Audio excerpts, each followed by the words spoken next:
Kevin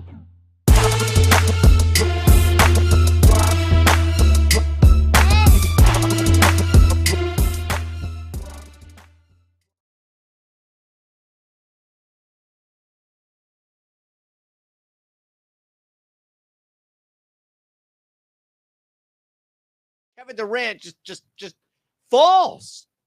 And they thought the season was over. Like, it was a hopeless moment right there of just finality. Like, oh my God, this season is just done before it even began.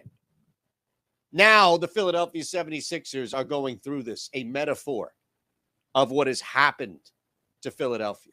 Look at it. I want you to take a look at this snapshot. It's amazing, right? The guy who's actually in this picture is fine. KD's fine. The guy we're talking about, I have no idea. I have no idea what's going on. I know we went 4-1. That's fine for me. Unbelievable. We open up a new week, though. 6 days today, as we do each and every week. Start the clock. Oh, man. The Sixers are cooked. Absolutely cooked. This is what we do. We did this on Saturday, and we're going to do it again.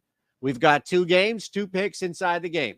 We're going to open up with our first same-game parlay, and that's the Sixers over 103.5 team total. That's going to be the first play in this. Big thing we like here is how short the Sixers are going to be because of no Joel Embiid. We get it. We understand that.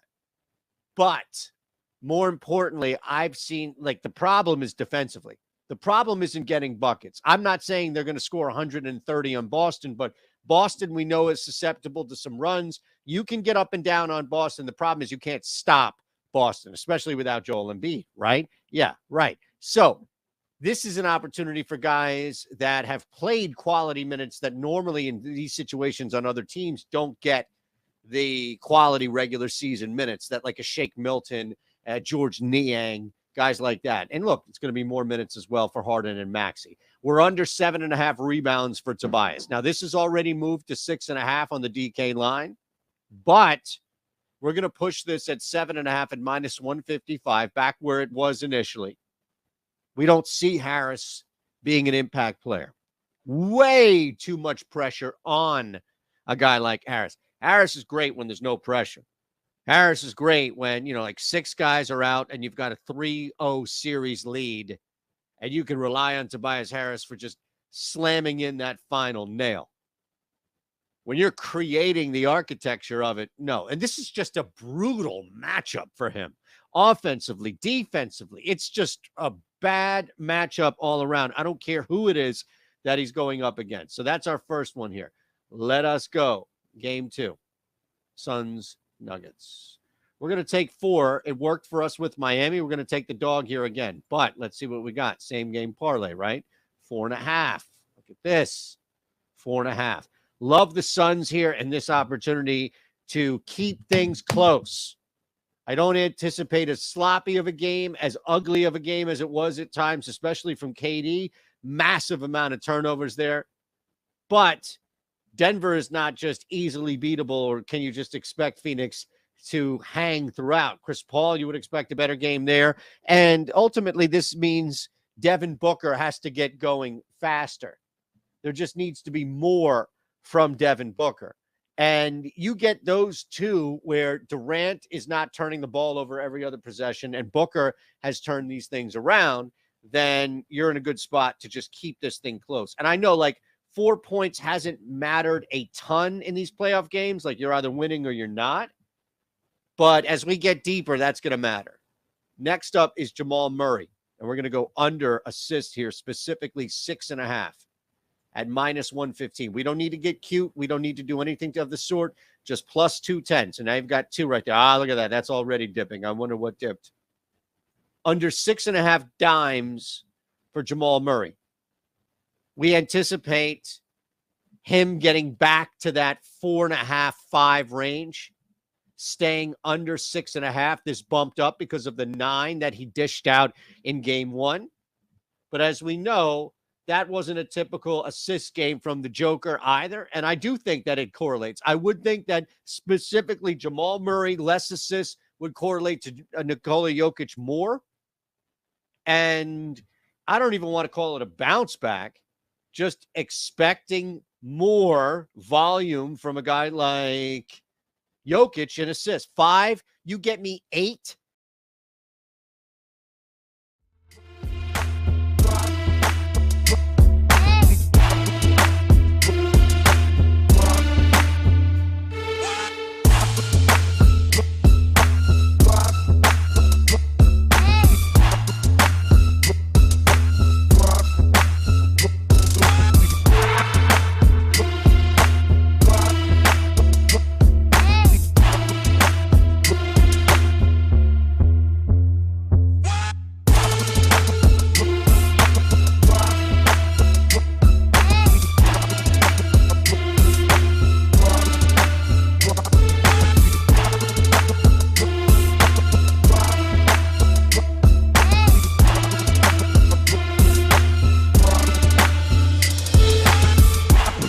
I can only imagine how bad that can be when it's just like, oh yeah, running 7-leggers every day.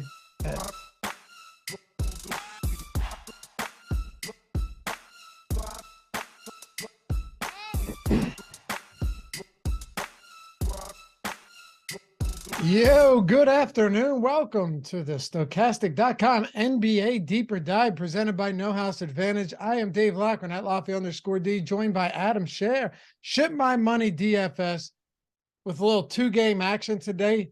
Starting off Philly and Boston. Likely no Joel Embiid. Got some shots up at shoot around. A little light shooting work, but that's about the extent of it. He's doubtful for this one. And then the Phoenix Suns going into Denver again for game 2 after getting embarrassed in game 1. They just got the piss beat out of them. But anyway, we're here to talk about both of them, break it down, get you set up, and turn this one over to Live Before Lock coming up after us. So stick around for both. Adam, what's going on, bro? I used to get clean-shaven face today, huh? Taking a few years off your life, or adding a few years. Yeah, hopefully it grows back quickly. I talked about it with Neil this morning. Like I do it like once or twice a year where I'm just like, oh, I want to shave, and then I shave, and I'm just like, oh, I wish I hadn't done that. Yeah, I stopped that because it was kind of one of those situations where I'm like, I wonder what, I probably don't look like that. I probably don't look that bad clean shaven. And then I shave and I go, this is why I'm not clean shaven. Right. Every single time. Yeah. It's it never works out for me, to be honest, ever. Everything just looks goofy on me. I mean, you look fine, but you look a solid 17, right? Like, right. And also obviously a lot of it's like an adjustment period, but. Right. I mean, look, if you were dating a 22-year-old, I'd think she was going to get into trouble.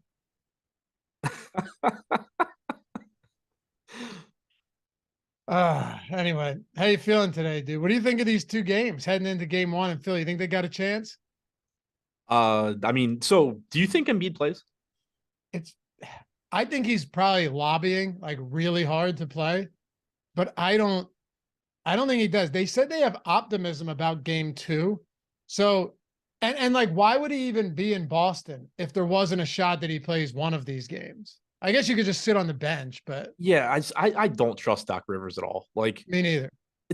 I think, I mean, obviously he's doubtful, and we need, for the sake of this show, to go with the assumption he's not playing. I think he's questionable. Like, yeah, I am not convinced at all that he's not playing. Fortunately, it's the first game, so it doesn't really matter. No, it doesn't. Like, we're going to get that news anyways. Like you said, it doesn't make a difference, but I think you're right. I think he's closer to questionable than he is to doubtful. Closer to questionable than he is to out, I should say. Right.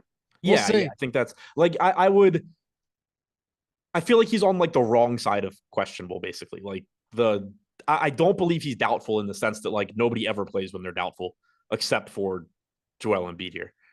But like questionable would, I guess, probably be a little bit too optimistic. Yeah. If he does play, that's gonna mix things up a bit. But then the question is, like, if he plays, are they just running him out there and he's not even close to full strength? Because if that's like, what would you rather have? What would you rather have? Like a 60% Joel Embiid, or would you rather just run Paul Reed out there and then play small ball when Reed's off the floor? So if he's 60%, I don't think they'll do it. Right. I think they're just kind of sandbag. Like my I guess theory is that they're sandbagging this whole thing, and that Embiid is like 85%, and they're going to just rule him in. All right. You think they're sandbagging, huh? If he plays, like I'm not saying like I think he's 85% and he's going to play, but I'm saying like I don't think if he's actually 60% that they're going to play him. But I think that there's a decent chance that Rivers has just been lying his ass off for a week, and that they're going to roll out a 6:30 injury report or 7 o'clock injury, whatever, saying like, oh, Embiid's in. Well, I think it's probably reasonable that we touch on both of those then. We'll start talking about this in the event, or with the assumption that he's out, just because he's still listed as doubtful. I don't disagree with you at all, but I definitely think we can start there. Hit that thumbs up if you guys haven't done so yet. Very happy to have everybody here. Aggressive Goose, welcome to Team Stochastic. Badge looks good on you. Yeah, you can join down there as well. Get the sweet badges, the free super chats, the custom emojis, all that good stuff. We do some fun stuff along the way for all of our YouTube subs on top of that. And sometimes very kind people like Jorge come in and gift 50 of them. So you never know when he's going to pop up and rain down Stochastic memberships. Maybe today. Who knows? Anyway, hit that thumbs up. Take a single second. Just here to remind you. Helps us out a lot. Atone for your sins here and subscribe to the channel. All right. So we'll kick this one off with the Philadelphia 76ers. This is going to take, Josh and I spent a lot of time on it this morning because there's so much to dig through when it comes to this team if Joel Embiid is out. So looking at just the top of the boom bust tool, and you guys, as you know, boom bust tool on the site, best tool you're going to find for NBA contests, particularly tournaments. Right now, you've got James Harden. Well, actually, let me go to ownership for the Philadelphia 76ers instead of projection. So ownership right now, you have 1, 2, 3, 4 Sixers at 38+%. DeAnthony Melton right now at 56%, 58% optimal. I do wonder, like, one, how many minutes do you have him in for? And two, if they do go small and Harrell only plays like one short rotation, which means that we would see more Melton, what do you think the minutes upside would be for him in that situation? Yeah, I mean, if they go that route, you could see him push, 28, 30 minutes. I went 26 as a projection for Melton, at least for right now. I might end up giving him a minute or two more, but I was pretty happy with how things looked when, I did that from a playing time standpoint. And that was with Harrell playing like 6-7 minutes off the bench. We have Melton at 27 minutes, so same ballpark there.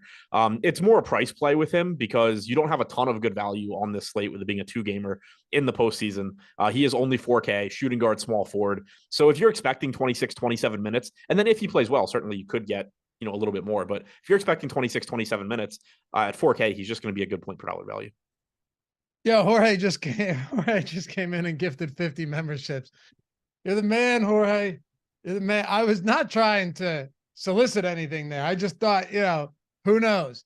Yeah, shout out to Jorge. If you hadn't done, if you got a membership from Jorge, shout him out. Say thank you. This guy always coming in hot with stuff like this. Makes the show, makes the stream so much better. As Adam times out Brandon Katz for the first time today. I'm sure there'll be many more of those. But yeah, appreciate you, man. Appreciate it. All right.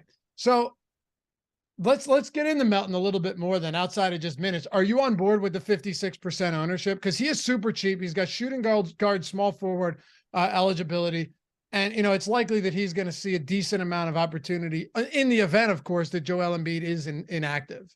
Yeah, I mean, 56 is probably it feels a little bit high, but we do have him with a 58% chance of being optimal. It just comes back to, we talked about this a lot on previous slates. It's not that there's anywhere close to a 58% chance of DeAnthony Melton being great at his salary. We have him with an 11% boom percentage. So, 11 to 12% to be 5X plus 10 or, in that ballpark. It's that what you can get to. You have a slate where you're expecting Harden to play a ton of minutes, Tatum, Booker, Durant, Jokic. You have so many high scoring guys, highly projected guys to get to, that the 4K from him just increases your ability to get there. And that's why you have the high optimal percentage. So 56% I think is high in terms of 56% ownership rather is high. I think in terms of like, it feels really gross because it's still DeAnthony Melton and he's still not likely to take on a big role offensively when you have Harden, Maxey, Harris active. But just from what it allows you to get into your lineups, I do think it makes sense. Josh and I talked a lot about Paul Reed today, just kind of with the the shenanigans that Doc Rivers has played with this guy for a while now, even last year when you knew that it should have been him getting additional minutes with Embiid out in the postseason, they're going to DeAndre Jordan, who couldn't last. You remember that? Couldn't last more than like 8 minutes before just getting annihilated. Paul Reed, though, what a weird spot for him. Because on one hand, if he dominates on the boards, he could be a huge asset in the event that Embiid is out. Like, you still, of course, want the MVP of the league in there. But if he's not, and Paul Reed's just active on the boards. Jokic isn't on the injury report. Funny. If you want, I'm just telling you how it is, brother. If yeah, you I'm aware. I keep seeing my open ticket for Jokic plus 140, and I wish they would just announce it. Yeah, or at least if you could hide the ticket. Yeah, I mean, I also still have my OKC bet is still open. Like they can't win the title. You guys can go ahead and close that out. Is that still open? Yeah. Yeah, that stinks. That was only what $100 bet though. So yeah, it was like $100 bet. I don't care, but not like you're staring down the barrel of a $5K bet every time. It's just annoying because I'll look at my open bets and I'm like, oh, I still have all these bets open. It's wait, no, that one's a loss. That one's a loss. Like the Lakers one still has some legs. Yeah, that should be a fun series. But yeah, back to Reed. He's super active. The guy's just a ball of energy. If he's not in foul trouble, he might be what you need. Because what's the alternative here? Either PJ Tucker and you get absolutely destroyed on the glass, or like Paul Reed's in foul trouble or whatever, you go Montrezl Harrell. Like, I don't really know what the alternatives are. My assumption is you kind of have to start Paul Reed here unless you want to get absolutely demolished on the boards. What do you think about this tonight? I assume that Reed is starting. I don't feel great about projecting his minutes. It seems really volatile because you could conceivably just get to a situation where they just play 5 out. You go PJ Tucker at the 5. McDaniels plays more. Melton plays more, like you had said earlier. If it's not working with Paul Reed, they can go that route. But I assume that they're going to start Reed and see how it goes. I went 26 minutes on him. He played 31 last game when he started. I'm not going to go that aggressive on his minutes, but certainly it can happen. So if he's starting at 5,300, he's going to look like a good value. It's just that there is some risk there because, it's still Paul Reed. It's still a Doc Rivers rotation. If it's not working, they could just go small with Tucker at the 5. So it's not like he's locked in the 30 minutes or anything, but I would assume he's playing like on average around 26 if he's starting. 26 minutes at 5,300. You feel okay about that? Yeah, it's fine. 39% ownership. We have him with a 47% chance of being optimal. That is with a 28-minute projection, which I think is reasonable. I'm a little bit lower, but that's mostly just because I'm nervous about it. But yeah, like as long as he's starting at 5,300, the price tag clearly came up from when he was a free square last game. But if he's starting, they're trying to go that route. Harrell's not a huge threat to steal those minutes. So I think you have to like him at least to some extent. Yeah, I think you do. It's just the minutes are entirely unknown at this point. Like, if Paul Reed didn't start this game, I wouldn't go, oh my God. Like, I think he should start, but just seeing what Rivers has done in the past, it really wouldn't shock me to see Doc Rivers do something stupid here. I think you have to run Paul Reed out there to start and just see what happens, because in my opinion, it's at least your best chance at staying competitive if Embiid is out. I don't totally hate the idea of like Melton or McDaniel starting. I get it. I just don't know how, because if that's the case, then you're just going to have to match the Boston Celtics with because they were neck and neck. The two most frequent 3-point shooting teams in the league were them and the Warriors this year, right? So if you're doing that, you just have to assume that either you're slowing down Boston or you can keep up with a barrage of 3-pointers because you're not getting them on the boards. I mean, I think I guess the thing for me is realistically, without Embiid, they're kind of screwed either way. I agree. So either approach they take, I think is reasonable. I don't think either one is super likely to work. My assumption is that they just try the Reed route first. Right. Yeah. If he can grab offensive boards and keep possessions going, that's going to make a big difference. Guy's got an 18% offensive rebound rate this year. So I think a lot of it will come down to that. If not, it's going to be trouble. Hey, what do you make of the rest of Philly today? Harden, Tyrese Maxey, we can clearly start there. On the season, James with Joel Embiid off the floor, and we had a bunch of games there too where it was like Maxey and Embiid were out, and then Harden and Maxey were out, and then Maxey and Harden were out. So all mixed up here, but 362 minutes with Maxey and Harden on the floor together with no Joel Embiid this year. Very surprising to see that Maxey's at 0.87 DraftKings points per minute.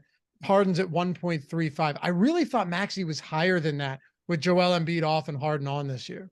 Yeah, I thought he was too, but either way, the minutes should be there. You're getting increased opportunities for these guys without Embiid. That goes without saying. Only $8,800 price tag for Harden, $6,900 for Maxey. Makes both of these guys look good, even in a tough matchup.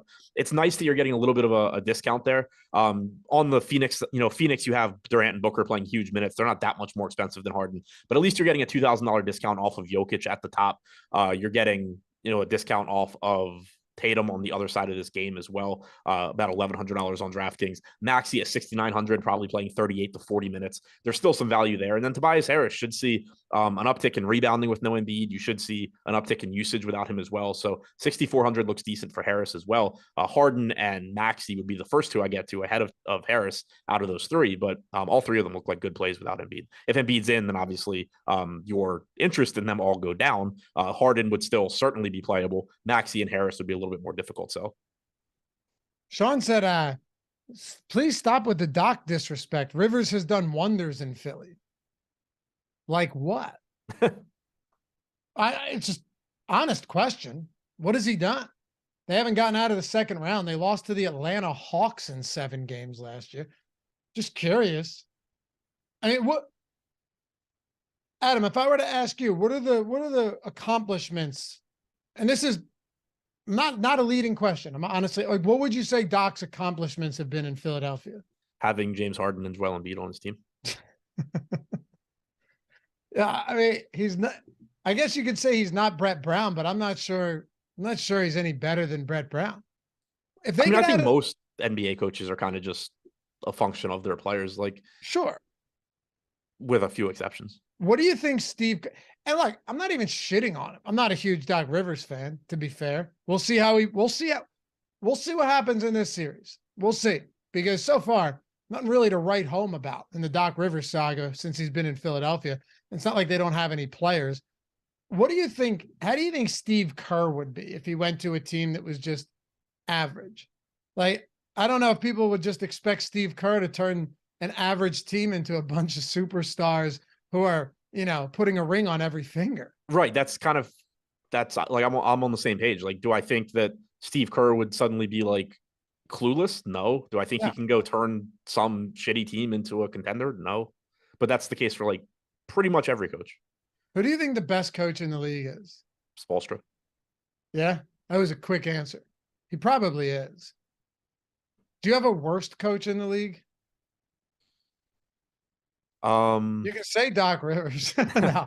I mean, Unseld was my immediate thought just as a Wizards fan, but not off the top of my head. No. Monty Williams hasn't looked great through the playoffs so far. Clearly not the worst, though. Maybe I just don't like him. All right.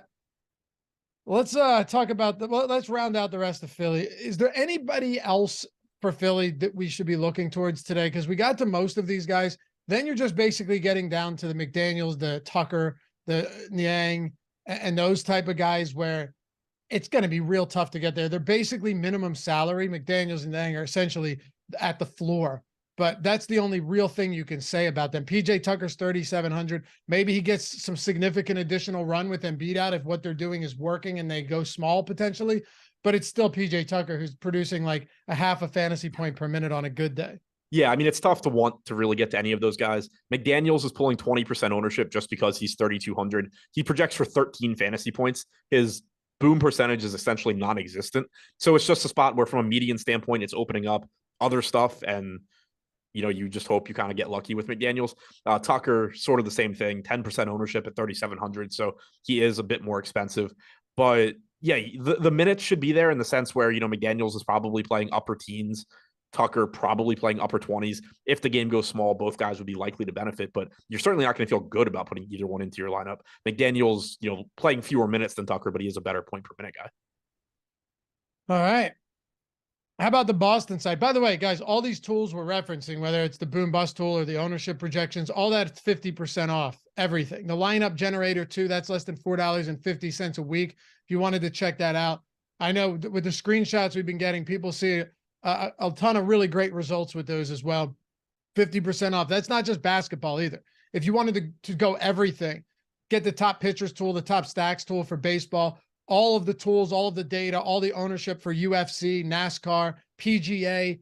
Hell, we have, like, if you were to do Awesome Mode Plus Platinum, you're getting all of that, every sport, NHL, NBA, MLB, everything I just mentioned. You're getting F1, tennis, like literally everything. And the great thing, you don't even need to know these sports. As long as you have the tools at your disposal, you'll have a competitive advantage. It'll put you in a great spot, and you're getting 50% off the top of everything. So whether you want to do a week of one sport or all sport, a month of one sport or all sports, check it out. Steve Buzzard, I don't know how. I mean, it's just getting ridiculous at this point. He won MLB and NBA yesterday with the stochastic tools. It's getting like laughable at this point. But what were you going to say? No, Neil and I talked about it this morning. He's on, at least as far as I can remember, the best like daily tournament run that I can remember. Alex had a really good baseball run a couple years ago, but if I remember right, that was more so he was winning like random big tournaments. Like they would run you like a 250K to first, and Alex would just go in and win it repeatedly. You had like Hefe with his finals run a couple years ago. We all had a crazy baseball one like 6 years ago too. Okay, I didn't remember that, but like just from a daily normal contest standpoint, just repeatedly winning them. I don't remember anybody doing this. It's one of the craziest things I've ever seen, for sure. For sure. And it's through the utilization of these tools. So whether you want to get in on them or not, link in the description, link in chat, 50% off everything. And like I said, the lineup generator, less than $450 for the first week. If you're someone that maybe is pressed for time, only playing a few bucks a day, or you're playing more, but you don't have the time, you're getting the lineup spit out for you. You can keep the ones you love, discard the ones you don't, upload them to CSV so you can seamlessly throw them all in at once to all of your contests. You can do it on your phone too. It's optimized for mobile. You can lock players in, swap them, do it for any contest type. So check that out if you're into that style too. Whatever it is, 50% off everything. Link in the description, and Mike threw it into chat on top of that. All right, let's talk about the Celtics here. Real flat ownership. You got Brown, White, Brogdon, Horford, Tatum, all at between 23 and 27% ownership right now. You do have Al Horford coming in with a nice positive leverage score at 8%. Everybody else is pretty much flat there as well. And then you kind of just get into the Marcus Smarts at 18, Robert Williams at 17. You know there's a ceiling there, but it's pretty volatile. And then that's essentially it as far as ownership goes for Boston. So how are you separating or these Boston guys, or do you just anticipate or suggest getting around the field on all of these guys? It's super flat. For the most part, I think I probably just end up around the field. It's a healthy team. It's pretty much a correctly priced team. So Tatum, Brown, Horford, Brogdon, White, all pulling 23 to 27% ownership on DraftKings. I don't have a real issue with any of that. I am a little surprised at Horford's optimal percentage being 34%, but I'm guessing that just has to do with the power forward eligibility and the price tag. Like in this, low 5K range, you have Paul Reed there, but he's center only. You have Robert Williams, but he's center only. You have the Craig Okogie pieces on Phoenix, which, we'll talk about, but there's not a lot that isn't center only in that range. And so I think it's sort of the same reasons that like Melton's optimal percentage is so high, is it's just what you get with the rest of your lineups. I expect around 30 minutes or so from Horford. So he looks fine. I expect, 23, 24 minutes from Robert Williams. He looks okay. And then White, all the rest of the guys just fine. There's nothing that I think is really interesting to talk about with Boston, other than I am interested in Grant Williams at 3,400. He didn't play a ton last series, but he did pick up 17 minutes in their most recent game. Sam Hauser only played about 4 in that game. Williams has played a big role in previous Philadelphia matchups. Granted, Embiid, played in those games, but I wouldn't be surprised at all. And actually, I'm expecting Williams to move or to be in the rotation today. I think you get around, 17, 18 minutes from him, which still isn't exciting. I'm not saying like go jam Grant Williams in or anything, but we just saw Jalen McDaniels pulling 20% ownership simply because he's $3,200 and playing 18 minutes or so. Grant Williams is pulling 4%. I like that as a pivot where there's some risk because if they just stick with Hauser, you're screwed. But if Grant Williams does play 18 minutes or so, his range of outcomes is pretty similar to somebody like McDaniels who's pulling 5 times the ownership. All right. How many minutes? What do you think the upside in minutes is there? The upside, mid-20s. I mean, like for Grant Williams, the upside would be that this game goes small. Boston ends up like not playing Horford a lot. Williams plays like last game, for example, you got 16 and a half minutes from Robert Williams. You got 30 from Horford. If for whatever reason you still get like 16 to 18 minutes from Robert Williams, but Horford plays like 26, like that would be the dream scenario for Grant Williams. And he plays, like 24, 26, something like that. I'm certainly not projecting that, but I do expect him to play around 18 minutes. Embiid officially ruled out. Okay. We got that a lot earlier than I expected. Me too. I was still fully expecting the Doc Rivers. He's probably doubtful. Like, yeah. There is this is from Woes. There's optimism of a possible return for game 2 on Tuesday. Well, game 2 definitely can't be on Tuesday, right? That doesn't seem to make a lot of sense. Yeah, it seems incorrect. I have a doubt that they play it back to back. Yeah, Wednesday. Okay. Yeah. All right. And then you and me are going to be on, or I'll be on with someone for a 9 p.m. game on Thursday. So that should be fun. That'll be fun. Yeah. We might have to crack a few brews for that one if you and I are doing it. Is that live before lock or deeper dive? I don't know. If it's deeper dive, I guess you'd be on baseball, right? If it's deeper dive, then I'm on it. Or if it's live before lock, I mean, I guess you'd be on baseball. Yeah, I don't know who I'd be on with, as a matter of fact. I mean, I'm on a 5:30 basketball. You said Thursday? Thursday, yeah. Yeah, it's not me. I'm on baseball live before lock. Are you under specific, or do you have someone else up there? Or can you see what I'm just on mine. Okay. Now I'm curious. Let's see. Thursday, who am I on with? I'm on with... Who's Roger? I'm the wrong person to ask. I don't know. Go find his daily report. Yeah, doesn't even have me on there, so who knows? We'll see. There will be a show though, so stick around for that on Thursday. Yeah, Josh said Thursday's one game. You guys only do one show. No, I know, man. I appreciate the heads up. I know we just switched to live before solo games only being one show, but I wasn't sure if it was Adam or if it was going to be somebody else. Anybody else for Boston you want to get into today? Great selling point, by the way. We will have a show. I don't even know the coworker that's on it, but no, there's not really a Roger. Oh, I thought maybe there was. No. That would be hilarious. I do shows with like 4 people. I don't know anybody else here. Yeah, no. You would know if we had a Roger doing an NBA live before lock during the postseason. That would be the strange. Not to say we haven't pulled stunts like that in the past, but we've grown. We've learned. We've been born again from a content perspective. Anything else for Boston? No, I mean, Grant Williams was like to me, not the most interesting play from Boston, obviously, but he's the only thing that I think needs to really be elaborated on. Like, obviously getting to Tatum, Brown, Horford, Brogdon, Smart, White, all that stuff is fine. They're all reasonably priced. They're all pulling mid-20s ownership, but nobody stands out. It's just like they all look the same. Greg Ehrenberg and Eric Lindquist. They probably prefer Roger. Yeah, Roger. All right. Let's move this one forward then. So you got that one taken care of, and then now we got Phoenix and Denver. Shout out to our sponsor, No House Advantage, by the way. I think I mentioned this to you guys the other day. They just introduced a new insurance if one pick loses. I think it's huge that they're doing this, because there's nothing worse than going 4 of 5 and coming up empty, like completely empty. Not a great feeling. Now, over at No House Advantage, where you're just taking player props, you're putting them into a lineup, which, anywhere else would be considered a parlay, essentially, right?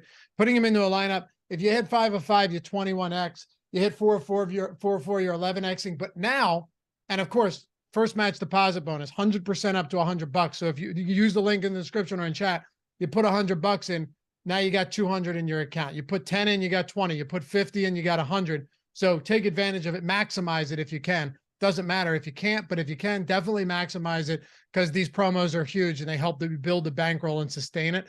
Now it's the entry insurance. So if you miss one pick and still win in their versus the house, and you select the entry insurance, it's a different payout structure, but you 12x if you go 5 of 5. But if you hit 4 of 5, you 2.6x with the new bet insurance. That's huge. If you're doing, say, a 4-leg and you go 4 for 4, you 6x, but if you hit 3 or 4, you 1.6x. I'll tell you what, man, there's nothing worse than going 4 or 5 on a traditional book and having a real shot, like being live for that. I get this question in our chalkboard all the time. It's like, do I cash out? And they got 4 or 5. Like, do I cash out? It's like, well, not really, because now you need to win one bet. And the books would like, if the books are offering a cash out option, they would prefer that you cash out.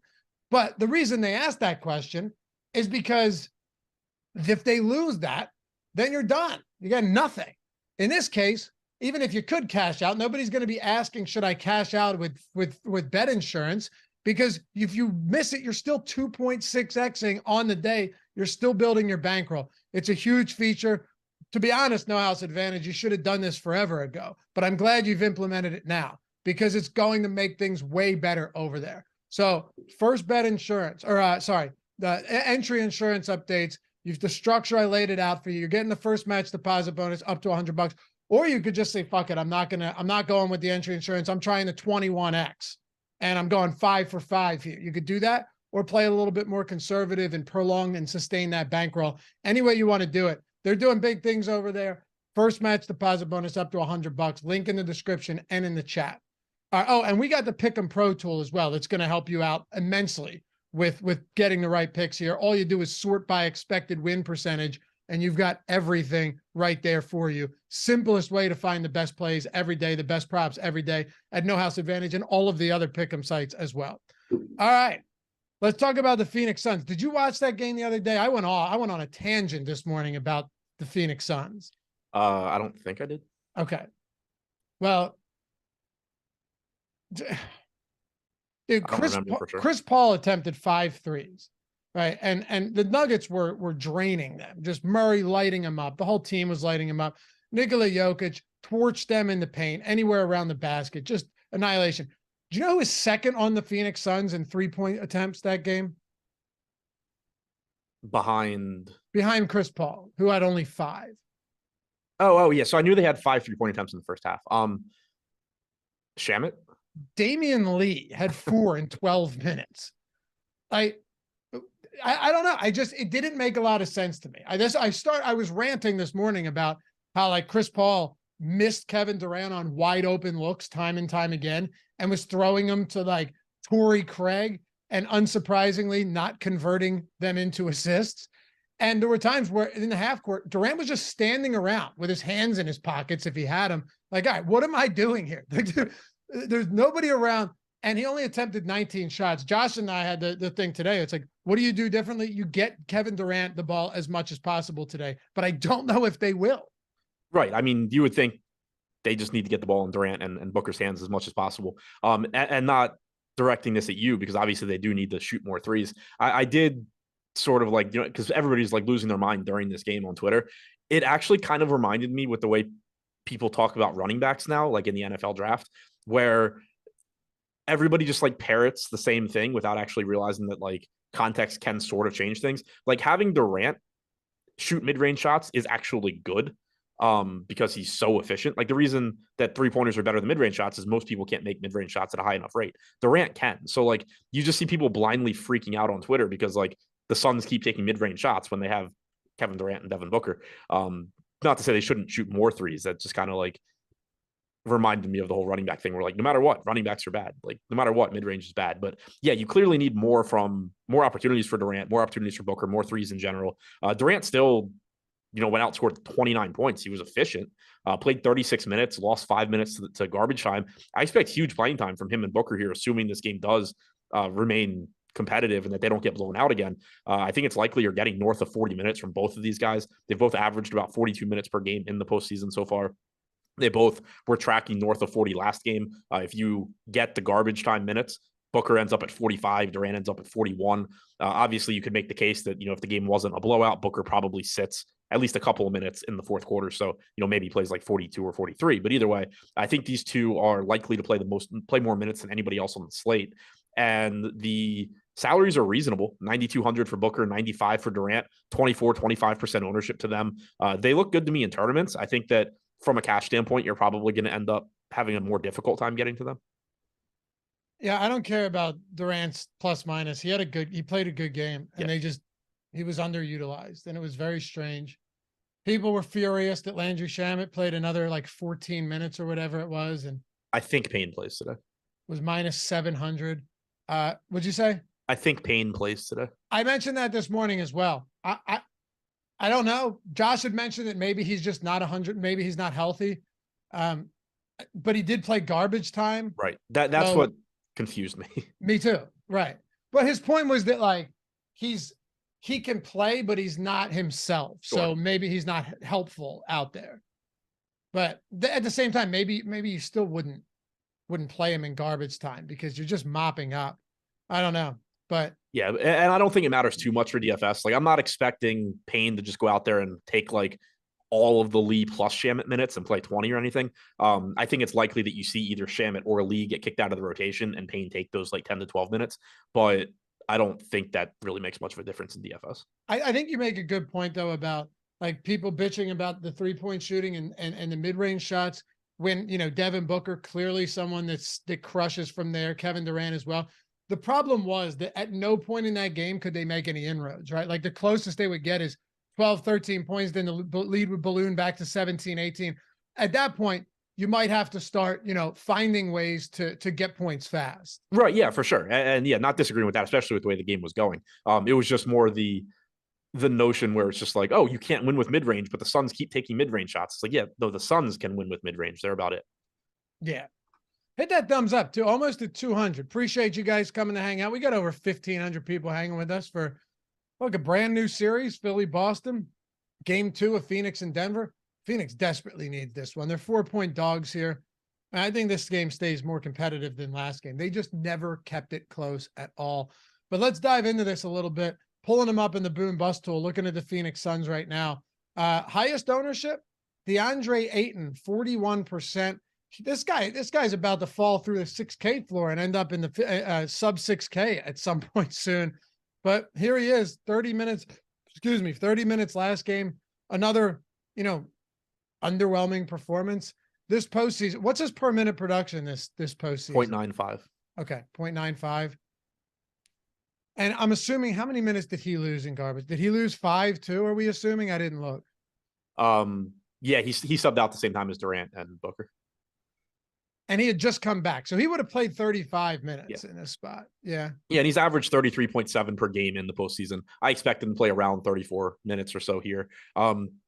And I think the price tag's just adjusted for Kevin Durant being there, and that's going to cut into Ayton's production. But through the first 6 games of the postseason, you still have a 20.7% usage rate, about an 18% rebounding percentage, just shy of a fantasy point per minute, like we were saying. That's not the production that you come to expect from DeAndre Ayton for most of the season, but you know it's going to take a hit with Durant in there. The big thing, though, is that you're not talking about a $7,500 Ayton anymore. The price tags come down, and as long as you're still expecting him to play 34, 35 minutes, he still projects as a good option. So that's why you're seeing high ownership coming in at 41%, but also a 40% chance of being optimal. He's just underpriced to 6,200, even for this version of DeAndre Ayton.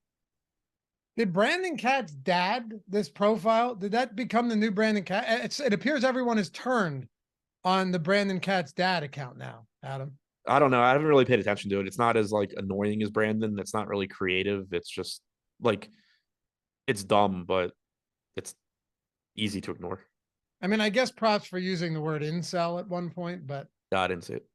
Aside from that, yeah, I have not been paying attention to any of this. I just see I see chat has turned.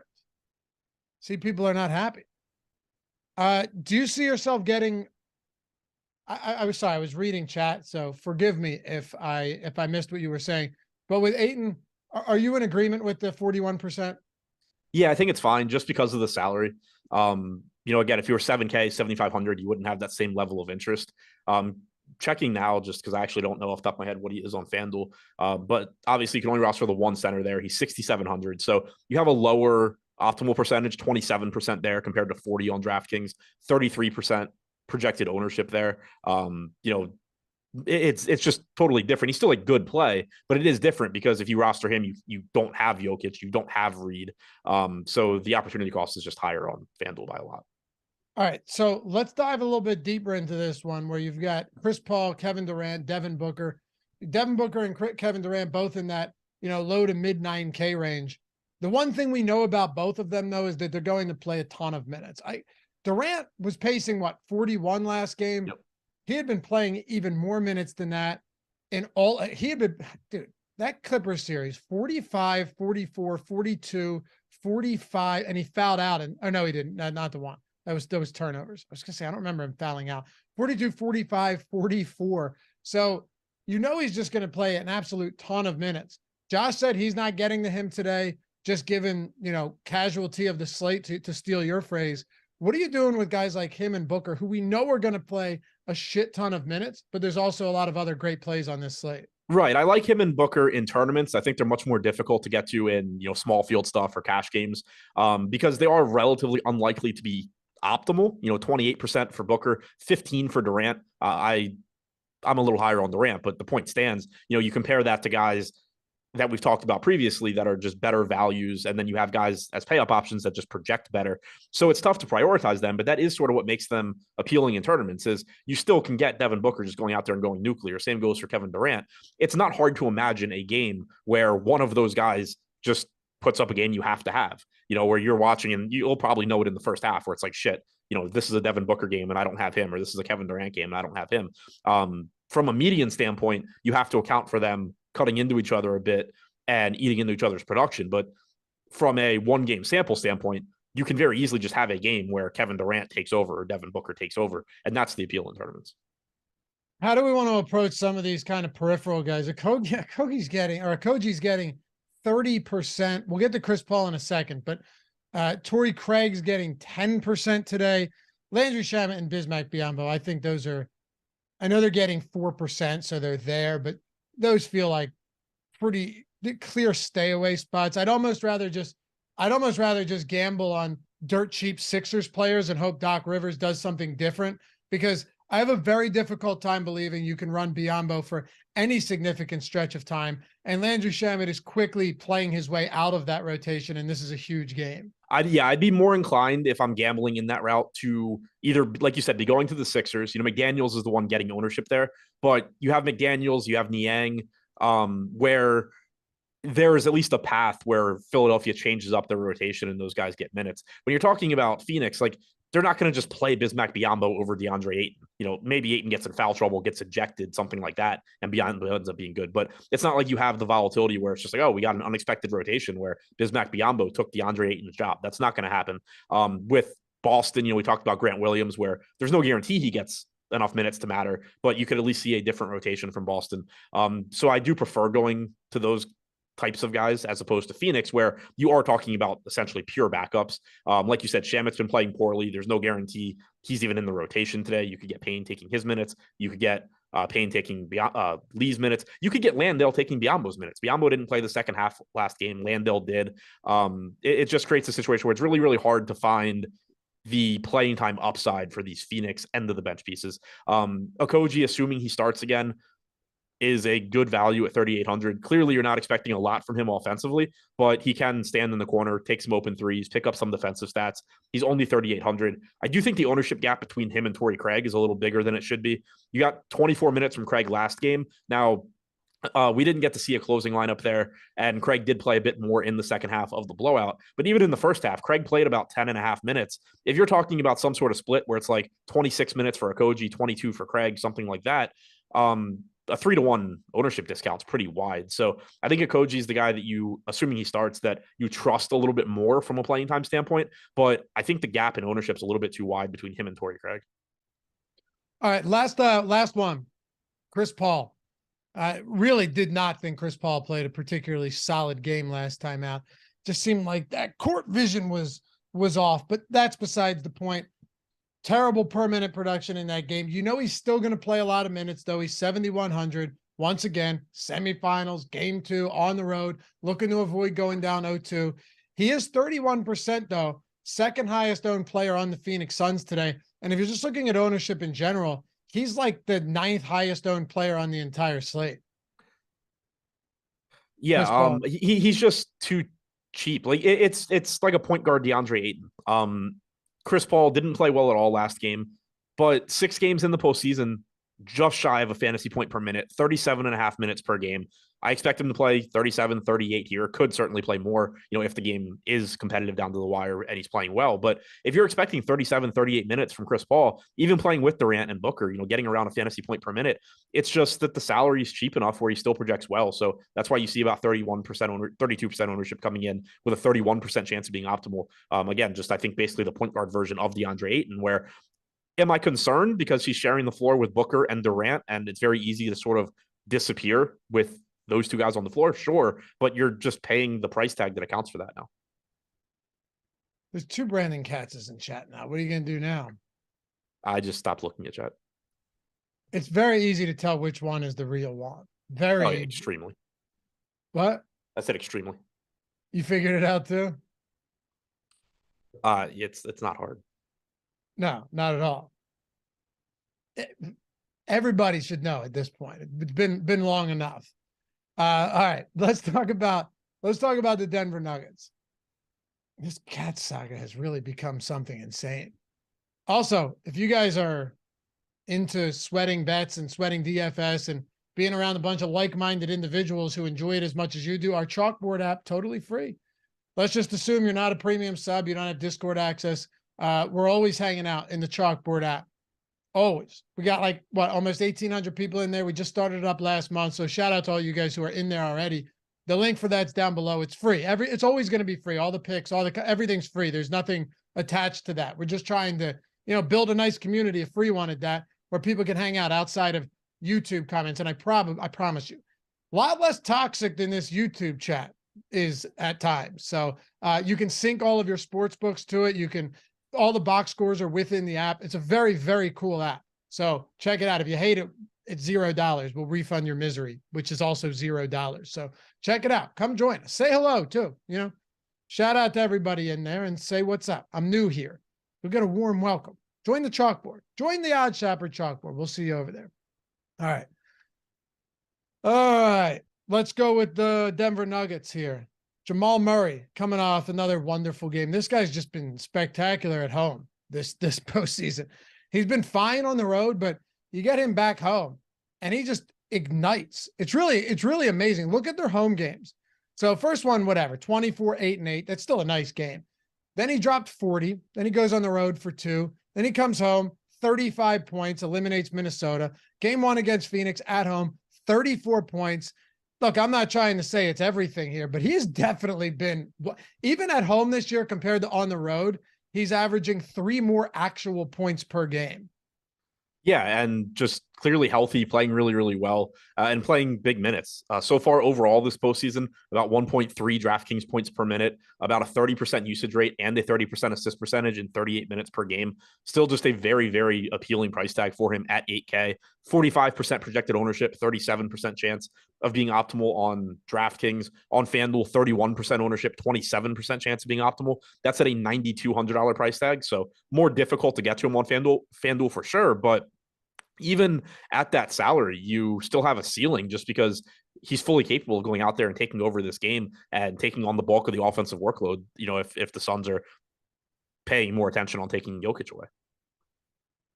Obi-Wan using I love that we have some Easter eggs built into this stream elements where he just puts Nico and has that was one of the most insane days ever. I don't know if you were on the show with me that day where Nico was just super chatting and he was clearly drunk or intoxicated. Oh yeah. Remember that? Yeah, Yordle, that one. Yeah. The Pirtle the Turtle one. Yeah. Ghost Sledge Go or something Ghost Sledge Fox, whatever it was insane.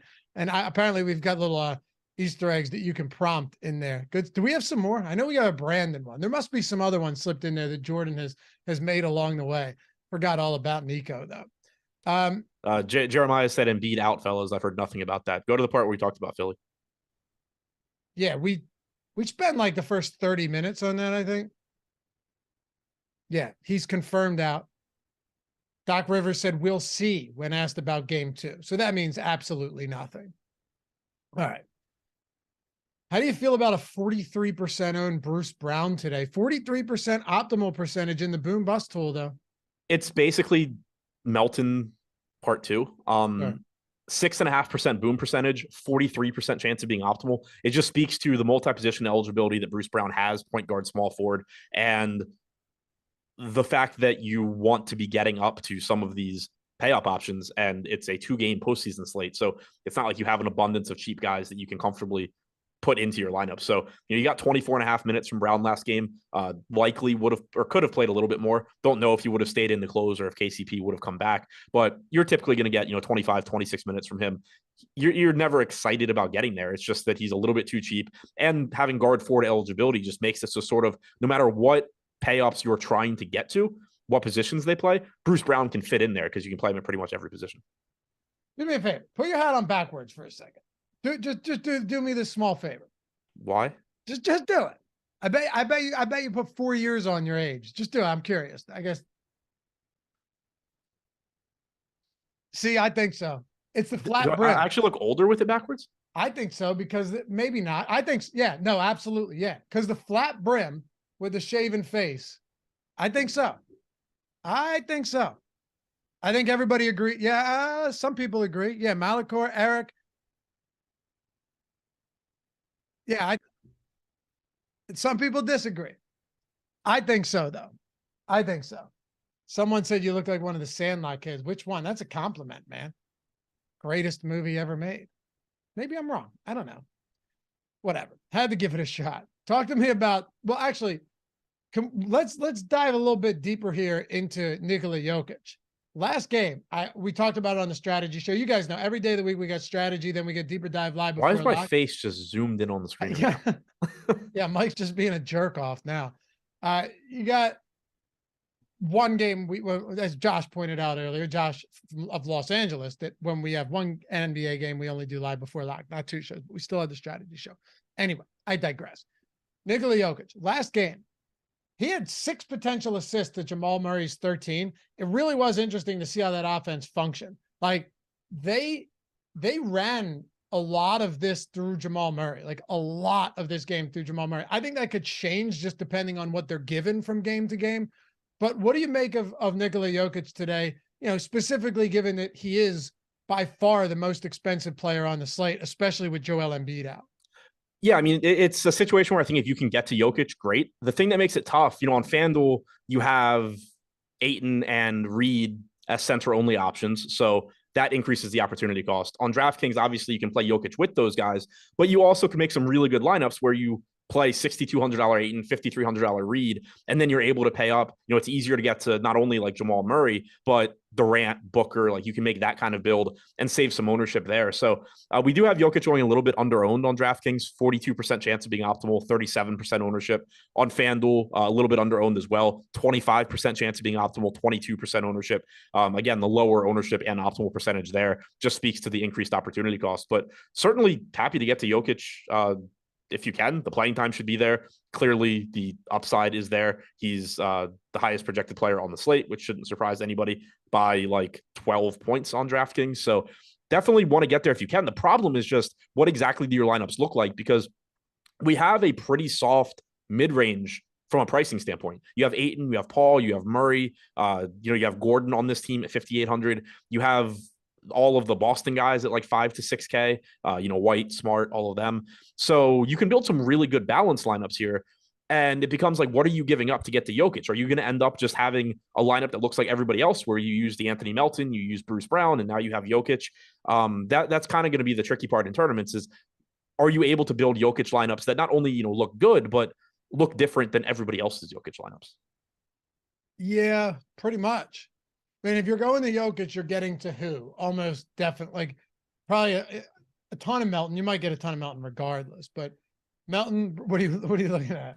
Optimal Prime said I look like a pedo. I look like the person pedos would like. Oh, yeah. I thought you said look like, but you said would like. Yeah, would like. Yeah. Yeah, I don't get pedo vibes at all. No, I mean if I left the mustache. Yeah, well, yeah, that too. Hey, but even then, it would just look like a creepy dude who likes people their own age. Dude, if we did that, you would have to open the show with like you standing back there and me being like, "Hey, why don't you have a seat?" Why just take a seat? What's in the bag? Oh, you came for cookies. Why are there 17 condoms? You came for the cookie. She's just doing laundry. She'll be right down. That show is fucking nuts. Do you remember that? Were you old enough to like catch the prime days of To Catch a Predator? I never really watched it, but I knew what you're talking about. I definitely remember it. They run out the back door and just throw their face into the concrete. Yeah, like I'm not sure that I ever actually watched it, but I definitely like it was popular enough that I got the gist of it just from like people talking about it. It was, oh man, it was crazy. They'd bring like a roll of condoms and bubble gum. What a wild show that was. No, the South Park episode of that was great too, but we won't get into that. Michael Porter Jr., Aaron Gordon, KCP's 23%. Then you get to like Jeff Green and Christian Brown and those type of guys. I'm really not sure. Like we know they're going to get some minutes. They're not going to probably get enough minutes in that situation. You get past that, it's just empty. But who else on Denver that we didn't talk about do you think is viable today? Aaron Gordon had an awesome game last time out, kind of an outlier, but I will say, last thing about this, Aaron Gordon in that game, he played what? How many minutes did he get in that game? 39. 39 minutes for Aaron Gordon. Michael Malone left these guys out there for a while, like well after they pulled starters, but Aaron Gordon played 39 minutes and came out with 3 minutes left. Yeah, and for defensive purposes, I'm sure they would like him to play a ton of minutes in this series. So he does look a little bit underpriced here. He's somebody where, he's not going to be your number one or number two option offensively, but he does enough scoring wise. He's a capable offensive player, does enough in terms of rebounding and just pretty much everything when he's on the floor that at this price tag, and expecting him to play really big minutes, it makes him look good. 40% ownership, but a 55% chance of being optimal. Seems like, pretty good spot to get to. And I think he is the type of guy where not that he's going to be low owned, but kind of like I was just saying with those Jokic builds, it's going to come down to like, do your lineups look better with like Jokic, Brown, Melton, or Gordon, Booker, and somebody else in that range? I think you'll get a lot of like 3v3s like that. And I really don't hate getting to the Gordon side. We had a super chat from Windy City. DK Showdown, Reed or Toby or both. So I assume you're getting them at pretty different price points, right? Yeah, I'll say I don't know their showdown pricing, but I like them both. That's kind of all I can say with regard to that. Like I haven't built DK showdown lineups. I haven't looked at how they would look, but I like both of those players with no Embiid, assuming Reed starts. Yeah, right. Assuming he's in the starting. If not, who the hell knows what they're going to end up doing with this. All right. Anybody else for Denver? We'll wrap this one up. We already talked about Brown. KCP offers some value. He's pulling 24% ownership. Porter's pulling 25. Porter, I think, is sort of like the Gordon pivot. Not that you can't play them together, but you could certainly just get a game where Michael Porter Jr. plays really, really well, knocks down shots. He played 31 minutes last game. You could conceivably get more if he's playing well or Gordon gets in foul trouble or something like that. So I like Michael Porter in tournaments. KCP in tournaments, I think, is a good pivot away from Bruce Brown. The reason you're seeing so much more ownership go to Brown is because of the forward eligibility in addition to guard. But Porter and KCP are ways that I think you can get to Denver and save a little bit of ownership also. Hey, guess what? Live Before Locks coming up next. Hall of Fame segment. Jordan's away today, but we're recording the new one tomorrow. Just an insane amount of people. Insane amount of people that we're going to be in the Hall of Fame, getting inducted for the first time. Very excited about that. Bringing many people back who had big wins as well. If you're looking to get into the Hall of Fame, you know what to do, baby. Stochastic.com/avatar. Download the avatar. Use it wherever you play. DraftKings, FanDuel, doesn't matter. Finish top 3 in a field of 5,000 or more. Tweet your wins at Stochastic HOF. Yeah, you're getting a free month of Stochastic Plus Platinum. $120 value. You can use every tool on the site across every sport. You're getting inducted into the Hall of Fame. We'll do the bragging for you. I mean, you just can't beat it. So if you haven't done that yet, you're about to stick around and watch the big winners here. Go ahead and do so in the process while you wait for Live Before Lock to start this one off. Shout out to Mike Lawrence, as always, for producing. Follow Adam at Ship My Money DFS, me at Lafayette_D. Good luck tonight, fellas. We'll see you back here tomorrow. Peace.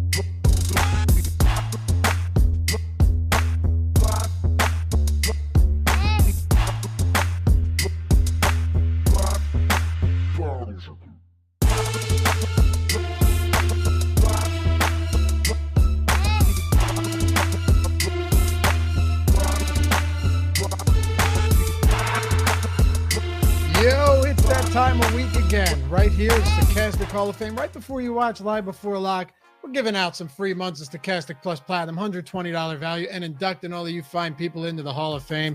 And we got some bangers for today, a laundry list of screenshots. We're going to go through all of them, do the bragging for you, and like I said, give out some free subscriptions. So all you got to do to get yourself involved here, get up on the board, get that month, download the Stochastic profile picture at stochastic.com/avatar, and tweet your wins at Stochastic HOF. Finish top 3 in a field of 5,000 or more, and you're in. Got the free month. You're inducted into the Hall of Fame. Let's get to it. Big dogs coming up in a huge way last week. Our own Eddie Lai. Barnes with the last-second rebound for the win. $100,000 win from Eddie in a little NBA playoff action. And Tom Kennedy. Been playing around with some tools we have in beta. Next season's going to be fun. Check out Stochastic HOF to see what an insane hot streak we've been on recently. Yeah, that is an understatement. Tom taking 100K. He got second in that for 15K. He also won the layup and came in second for 10 and 3,000. Like he said, messing around with the tools we have in beta and all the other tools on the site. Monster day for Tom. And then the Colts, Steve Buzzard, the heater continues.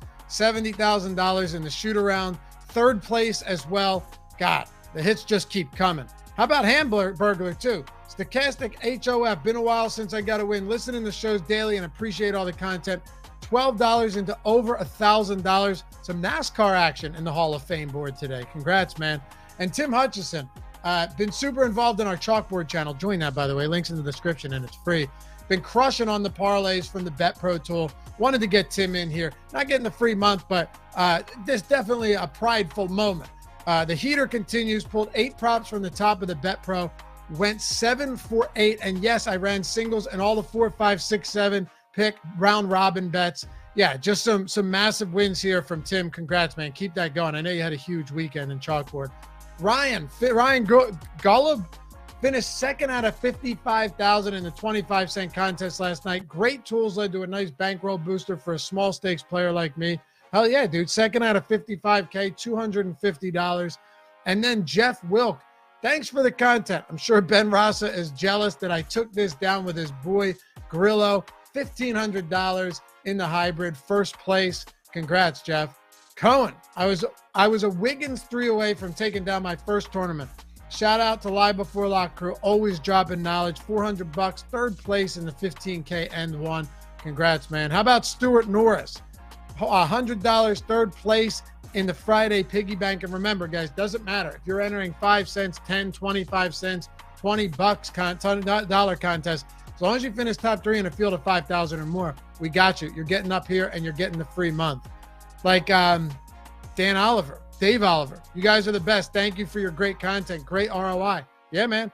$100, fifth place in the beanball. $125, first place in the Sunday wiffle ball. We'll keep it rolling. With Chris O'Neill, $400 to showdown, 10K and one. Just a simple man at Stochastic HOF. I get it. Michael Clement, thanks to Neil Orfield and Adam, best tools in the industry. Yes, second and third place, both same lineup or same score. So that's $1,500 right there in the Monday MLB squeeze. Ooh, we keep running out of steam here. Oscar, $25 in the $903, huge ROI. Thanks for the great content. Not first place, but second is just as good. LFG, yes, it is also good enough for a free month. And a couple more here to close it out. Jeff, first MLB season, and I'm still learning. Nice win for the confidence and bankroll. Appreciate you all. $1,500, first place in the MLB 3K quarter jukebox. And Crash Money, a small win, but I'll take it all the same. Thanks to Greg, Neil, Laffy, Adam for all the great content. Appreciate Steve Buzzard taking time out from all that winning to help me refine my process in office hours. Yeah, every Wednesday, I think it is. Steve's in there in Discord answering questions.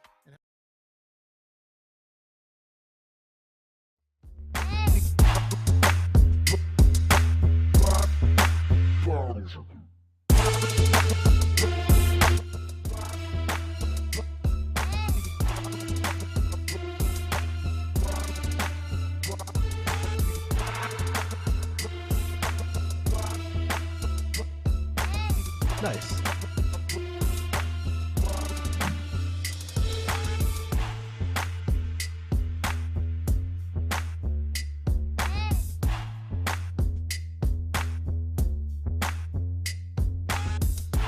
What is happening, everybody, and welcome to another Stochastic NBA Live Before Lock. It is Monday. We've not won but 2 NBA games today, so I'm pretty excited for this because I've been breaking down some shows lately where I've had to cover 1-game NBA slates and really have to stretch. And not to say that 2-game NBA slates bring us an abundance of options, but it's twice as many as what I've had for some of these other. And I do also really strongly prefer 2-game NBA slates to 1-game NBA slates. So I'm excited to talk about them. We've got a couple of good games. We've got value to talk about because Joel Embiid is not going to be playing today. ESPN, a little bit annoying today in the way that they were reporting this Joel Embiid thing. Like they were bringing it as it was this 24/7 coverage when he was never expected to play. And they tried to make it seem like he might be playing, which was never going to be the case. So Joel Embiid is out. We've got value to talk about from the Philadelphia 76ers. We're sponsored by Nos Advantage today. As you guys come in, like the video, subscribe to the YouTube channel. I'm joined by the flannel god himself, Neil Orfield, in his Brahmas colored XFL hat. Neil, what is happening today? I'm home alone. Well, without my wife right now. She's on a business trip for a couple nights, so I'm home with the dog. Probably gonna just eat shit for a couple days. I already did my workout. I like to, when she leaves, I like to work out extra hard so that I can just order whatever I want and feel okay about it. So yeah, it's gonna be a fun night. Probably gonna veg out, maybe watch some basketball, maybe watch a movie. I don't know exactly, but it'll be fun. How's your dog doing with you home alone now? Is it still a disaster? It is. So he has not puked out of anxiety all of his food, so that's a good thing. I don't know if he has realized that she's gone for more than a day. He usually notices her suitcase and like responds to that. He has not gotten to that level of anxiety. He still seems to think that she's coming home today, keeps on wanting to check the back door, keeps on making me let him out into the backyard so we can look at the garage. Is she home yet? So yeah, he's not going to be happy about it, but at least he's doing a little bit better now. Yeah. So for those of you who are not aware, Neil and his wife, they have a dog. The dog strongly prefers Neil's wife to Neil, but they make do when she's away. So I remember the last time it was a disaster. Seems like this is going a little bit better than the last time, at least.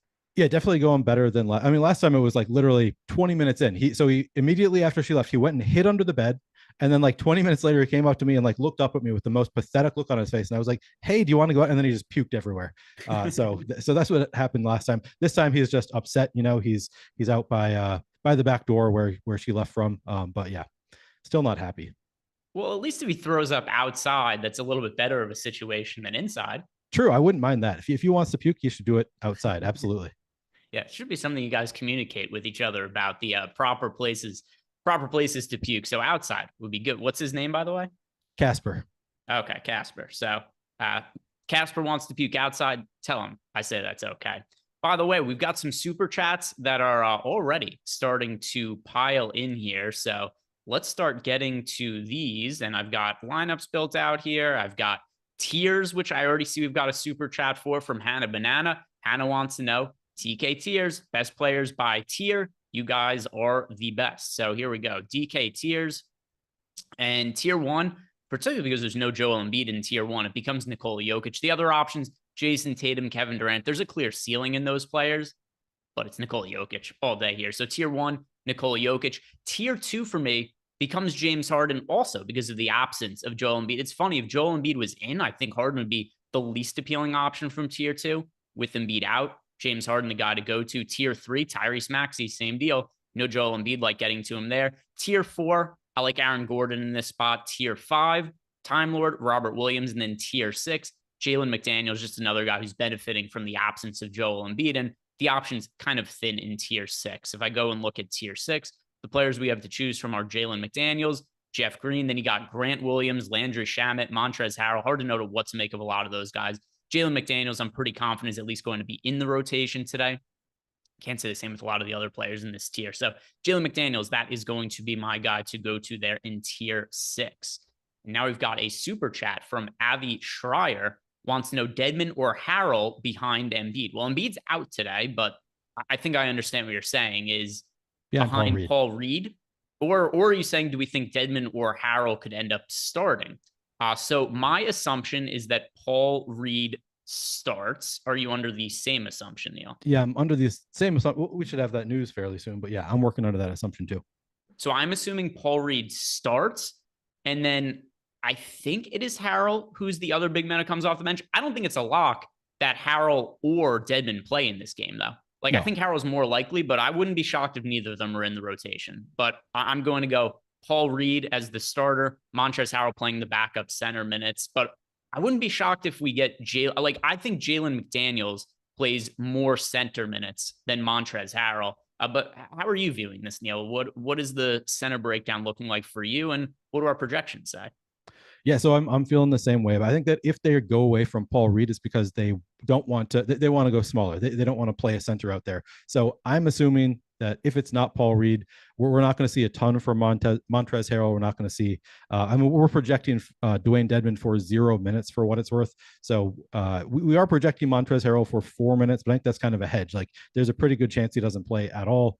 He could play 10 minutes, whatever. But yeah, definitely, I'm not like itching to play either of Montrezl Harrell or Dwayne Dedmon here. I don't expect either of them to play big minutes. And yeah, but I am expecting Paul Reed to start.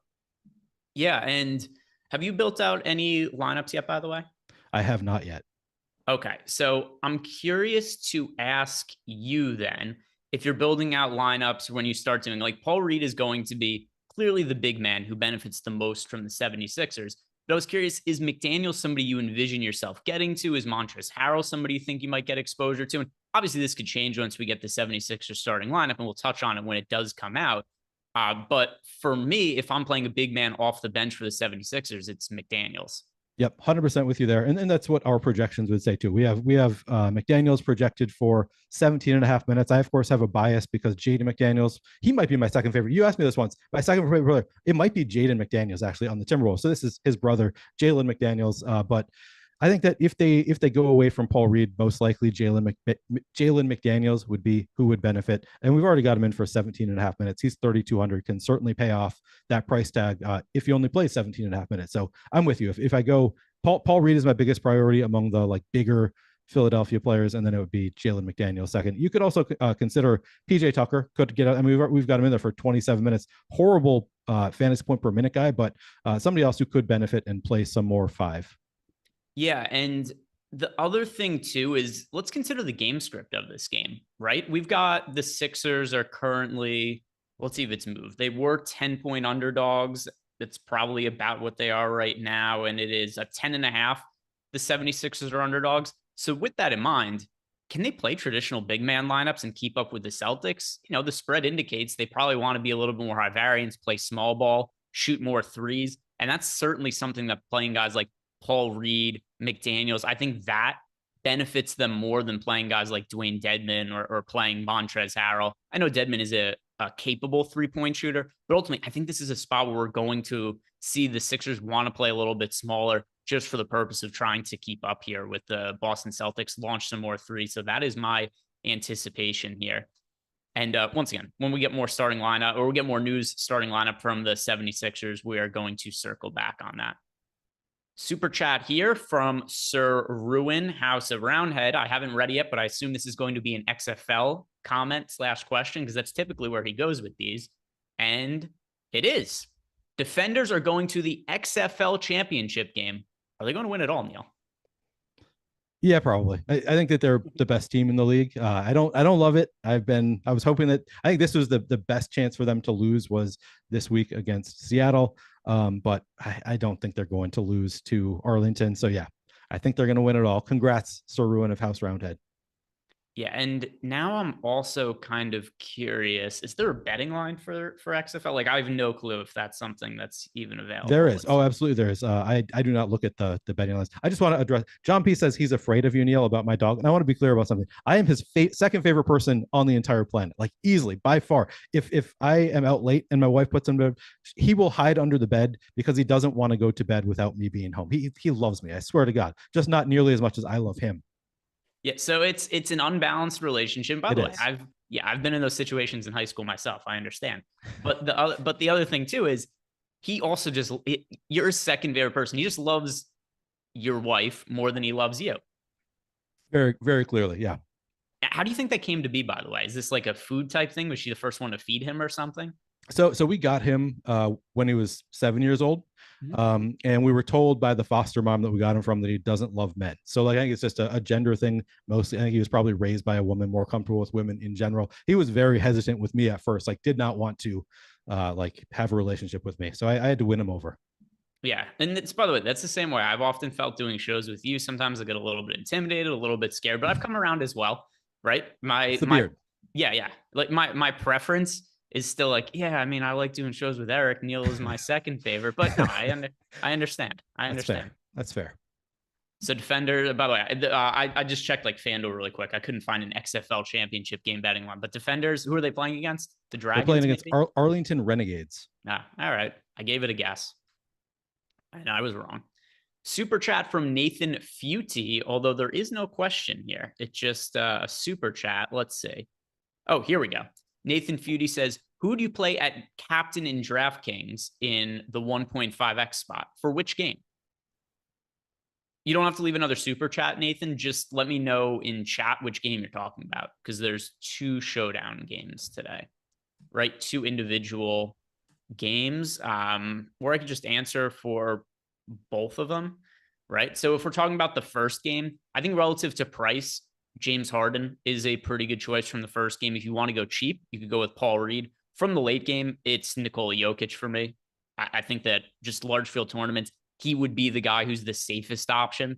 So a couple different ways to look at it. Once again, I'm not exactly sure which game it is you were asking me about, but there's answers for both of the games for you. If you want a more, if you were asking for a different perspective in terms of like relative to ownership, or if it was a specific game, you don't have to leave another super chat. Just throw it into the YouTube chat, and I'm looking out for any follow-up questions from you. Jose Morales, Al Horford, or Paul Reed, Neil? Who do you prefer today? I mean, I think I'm getting to more Paul Reed. He just projects a little bit better. He is also, I guess he's 100 more expensive. But yeah, we've got Al Horford projected for around 26 fantasy points. We've got Paul Reed for 30. There's definitely more volatility in Paul Reed. Like Al Horford is probably going to get his minutes, I would think. I don't think that that's guaranteed for Paul Reed. So, it's a little bit more risky, but I also think there's probably more upside. I think that he's more likely to hit, 30 fantasy points. Paul Reed for me. I have more exposure to him. He projects better for us. That's my guy there. I get to a good amount of Al Horford as well, but he was asking us a 1v1, who would we prefer? And Paul Reed's one of my most rostered players on the slate. So that is going to be my answer for that one. Thank you for the super chat, Jose. The next question that we have here is from Jorge. Jorge Giacomi says, playing 20 lineups today, getting 100% of Gordon and 100% of Melton. So 100% Aaron Gordon, 100% of DeAnthony Melton. What are our thoughts on those players? Let's see. So Gordon and Melton. Great players. Great players. I think there are 4 players on the slate that I think are just the 4 top guys by like a pretty decent margin over everybody else. That is DeAnthony Melton, Aaron Gordon, Nikola Jokic, Paul Reed. Those are the players I get the most exposure to. Same. Yep. Yeah. No issue with that. And Paul Reed, I guess I was going to say, I think Paul Reed is the riskiest of that group. But then I'm like, DeAnthony Melton also definitely some risk involved there as well. So, but yeah, I'd say those are the 4 that are probably going to end up being my highest exposed. And then just because we haven't really talked about it yet, Neil, who is your favorite contrarian play of the day, right? A lot of the questions we've got have been related to the chalky options. And I think we've got good chalk today. Is there anybody that stands out to you as being an off the board contrarian type play, maybe rates out really well in our boom bust tool that could be going overlooked in tournaments? Yeah, good idea. I should look at the boom bust tool.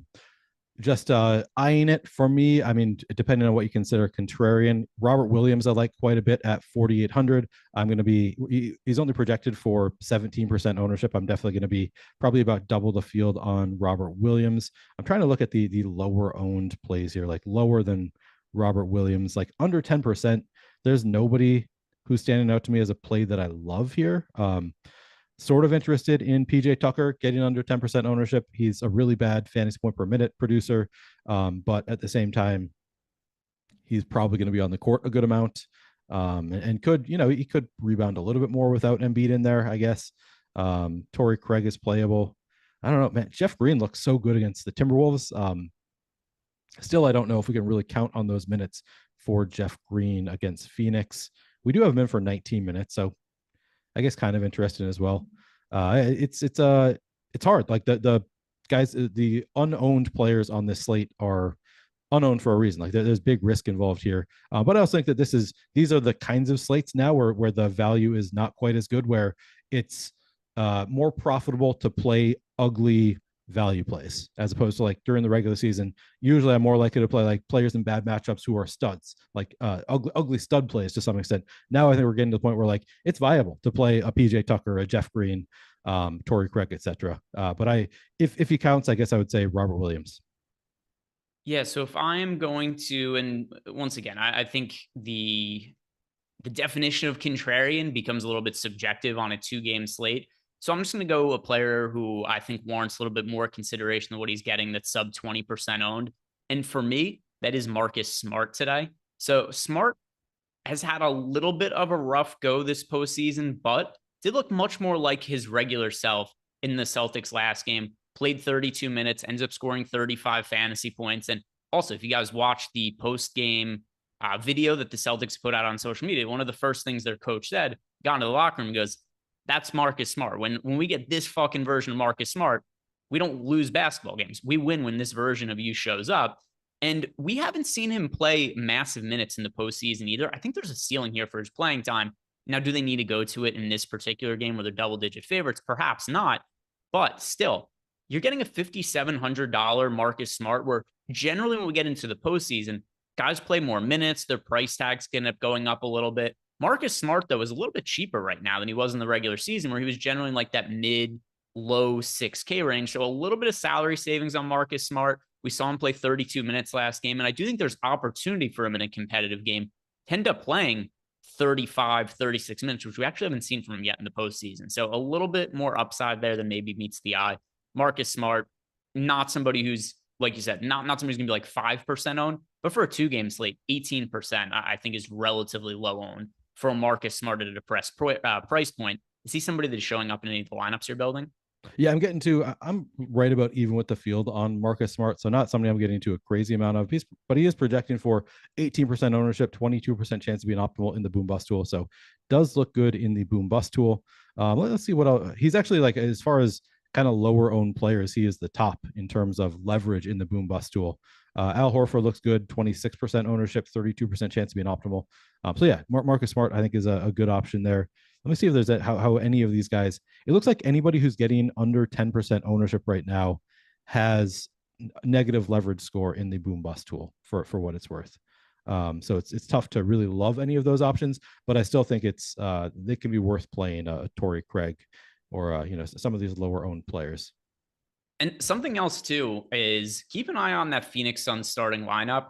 We saw in game 1, Josh Okogie ended up starting, but the Suns got totally run off the court. They did not play particularly well in that game. Just because he started last game, my expectation is that Okogie starts tonight. It would not be shocking to me, though, if Torrey Craig ends up starting, just because we see teams make these quick, pivots and quick reactions to getting blown out or losing playoff games. And if you just look at the Phoenix Suns and you say, what is the most realistic change they can make from game 1 to game 2?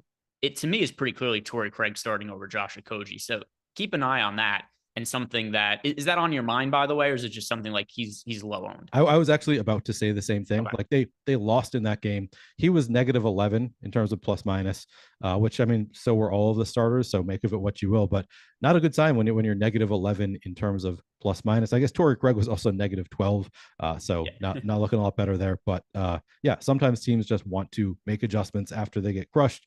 And that's an adjustment they could easily make. Just go back to Torrey Craig, who they started in the last series that they won. So certainly a possibility that Torrey Craig starts here. And if he does, I would definitely love to play more Torrey Craig, because he's going to be under-owned just because we're not going to get that news before lock.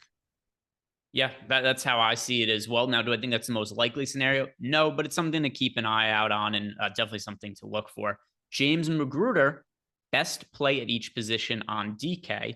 And thank you. By the way, we just got the Celtics starting lineup. It is Smart, White, Brown, Tatum, Horford. So nothing unexpected there, but just wanted to read it off to you guys because we just got it in and it's only a 2-game slate. But the next super chat, just to read it off again, James Magruder asked, who is the best play for us at each position on DraftKings? So let me look at the lineups that I have right here. And at point guard, I have the most exposure to Jamal Murray. How about yourself at point guard, Neil? James Harden for me. Okay. Shooting guard for me is DeAnthony Melton. How about you at shooting guard? Same. Small forward for me would be DeAnthony Melton, but Already talked about him. So then Bruce Brown next. Same. Power forward, that is Aaron Gordon for me. Me too. And then center, that is Paul Reed for myself. All right. We are playing the exact same lineups today, Greg. Not exactly. We did have a different option. We did have different choice at point guard. I had Jamal Murray there. You had James Harden. Oh, that's true. Okay, good. One slight difference, but I mean, yeah, 2-game slate. That'll end up happening there. So James, hopefully that ends up helping you with some of your lineups. Daniel Buffington, D-Buff, I should say, because I'm used to seeing him on Twitter. I know what his Twitter handle is, so I just kind of read that. By the way, maybe it's somebody totally different who's just could be a D-Buff. totally different person. Yeah. And he's like, well, that's not my name, but D-Buff. DK question, Brogdon or Time Lord? Let's see. So just a 1v1. We're not considering position or anything like that. Just very close. Slight lean to me towards Brogdon. If your lineup is chalky, I think you could go Robert Williams for less ownership, but Brogdon himself isn't all that popular. We haven't projected better. So I think Brogdon's the guy to go with there. Yeah, it's a tough question. So I'm currently, I have more Robert Williams. There's a good chance I end up with more Robert Williams, but we project Malcolm Brogdon almost 2 fantasy points better than Robert Williams, and he's still getting relatively low ownership. So I think that's I don't have any strong disagreement with Malcolm Brogdon being the answer there. Yeah, I think both of them are worth being overweight to relative to their ownership. And yeah, like I said, if it's a super chalky lineup, you could look at Robert Williams as being the more contrarian option, but at the same time too, for a 2-game slate, when you're getting Brogdon at 26% ownership, that's not exactly a super popular player either. Yeah, exactly. All right. So that wraps up the super chats. If you guys have questions for us in Discord, add us and we could answer those during the show. It is one of the perks of being a Stochastic Plus Platinum member is you do get access to our Discord channel. You could ask us questions. And of course, get all the tools we have over at Stochastic.com, player projections, ownership projections. We've also got our lineup generator. I want to look at some lineups that we could build out in the lineup generator after we answer these round of questions in Discord, Neil, and we'll really display for you guys the value of that. And if you guys want to sign up for a Stochastic package for the first time, use the link below, because when you do, you're going to get 50% off on your first sign up. Now, let's see. What do we have in Discord waiting for us? And the answer is nothing. Nope, never mind. That's not true. Bass DG, just I said nothing. Yes, the question. Priority spend ups for DK GPP. Nikola Jokic for me is the one I get the most exposure to. And let's see, I'm fairly sure Harden's second. Yeah, those are the 2 highest spend ups for me. Jokic 1, Harden 2. That's where my priorities lie. And it's not to say that these other guys aren't good pay up options. And then, I mean, also like, what's the cutoff for pay up? Are we considering Jamal Murray a pay up option or not? But either way, yeah, my answer here is going to be James Harden, Nikola Jokic. I think those are the 2 guys to look at. By the way, James Harden, I know he hasn't been the same this year with Embiid off the court as he has been with stars off the court in previous years, but it's a relatively low ownership mark on James Harden. Would you agree? Yeah, I mean, yeah, for no Embiid in there, James Harden at 8,800 especially, absolutely. Yeah, so those are the guys I'd say they're James Harden and Nikola Jokic. Now, one super chat here from Leroy Jenkins. And then, Mike, we're going to go to the lineup generator tool after this. We'll build out some lineups there and see what ends up popping up. But we have Leroy wants to know, who are the Kyle Lowry and Gabe Vincents of today's slate? Boy, if only I knew the players who are just going to be low owned that are going to crush. That seems like it would be good information to have. I said before, though, like the guy who's priced in the mid-range that is sub 20% ownership that I think makes the most sense to be overweight to is Marcus Smart. I know Neil brought up Robert Williams before. Kind of similar type thesis is there, players who have not playing massive minutes for the Celtics, but do have a little bit more upside in terms of what their playing time could be versus what they've played over the last couple of weeks. I'm going to go with Marcus Smart. I feel like I might have given away your answer, but do you have somebody else you want to answer? You did give away my answer. Also, I don't think did I play that slate? I don't even think I played that last slate, so I don't even know the reference. Was this yesterday? They played yesterday and Kyle Lowry went off again? Okay, interesting. Kyle Lowry had a big game. Gabe Vincent as well. Jimmy Butler got hurt towards the tail end of the game. And by the way, just crazy stuff. So Jimmy Butler rolls his ankle yesterday. He's barely able to move. He refuses to come out of the game, so he'd have to leave him in. But on offense, he stands in the corner and doesn't do anything. On defense, he can't move. And the Knicks did not attack him once the entire remainder of the game. They were I heard just about like, oh, this. they were like, oh, he's handicapped. We will avoid him then. Which Yeah. it was very weird. And then the Heat basically played 5-on-4 and crushed the Knicks over the course of the last 5 minutes of the game. It's insane. Yeah. I listened to at least part of the strategy show this morning. So I heard about it a little bit, and that does sound like just bad strategy. Yeah, it definitely seemed weird at the time when it was going. But anyway, Leroy wants to know who are the Kyle Lowry, Gabe Vincents of today's slate. Hard to really, do an apples for apples type comparison, but Marcus Smart, Robert Williams, I think those are two guys who are kind of comparable. Yeah, in that, absolutely. In that vein. Yep. So let's go to the lineup generator here, Mike. And I'm just curious. We'll do it for DraftKings. We'll do it for FanDuel as well. Most of the questions we've gotten have been DraftKings related to this point. Actually, all of them have. I don't think we've gotten any FanDuel questions to this point, but we're going to build out lineups here in the lineup generator. We'll do it for DraftKings. We'll do it for FanDuel. And if you guys haven't checked out the lineup generator, you can sign up for it using the link below and get access to it for less than $5. But let's build out some lineups here and put it up on screen here, Mike. And actually, let's start with FanDuel just because we have not really talked about FanDuel. And by the way, in the interim, we got the starting lineup for the Philadelphia 76ers. It is Paul Reed starting at center.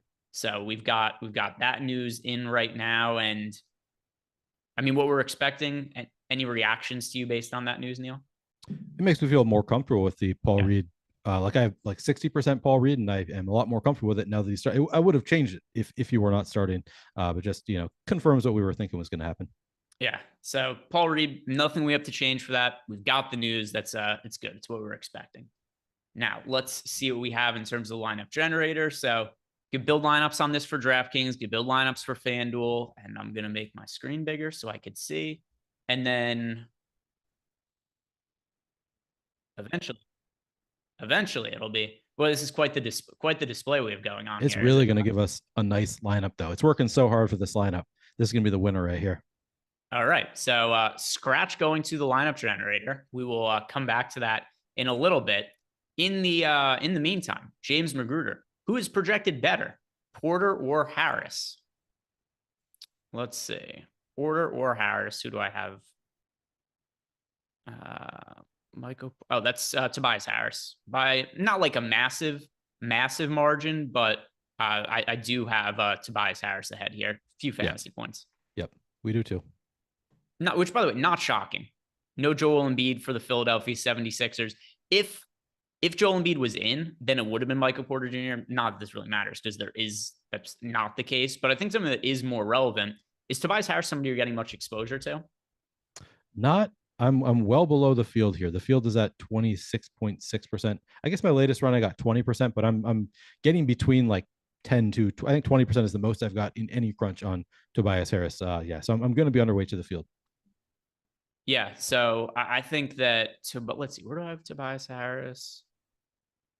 Yeah, I have exposure to him, but I'm also underweight to the field, and it's really more so just because the way my lineups are breaking out. Also, I mean, some of the forward options we have, we've got guys like Bruce Brown, DeAnthony Melton that I think are really good mid-range plays. Actually, as I'm looking through my lineups, I'm not going to change anything, but probably Tobias Harris is the player I'm most afraid of right now, considering my exposure.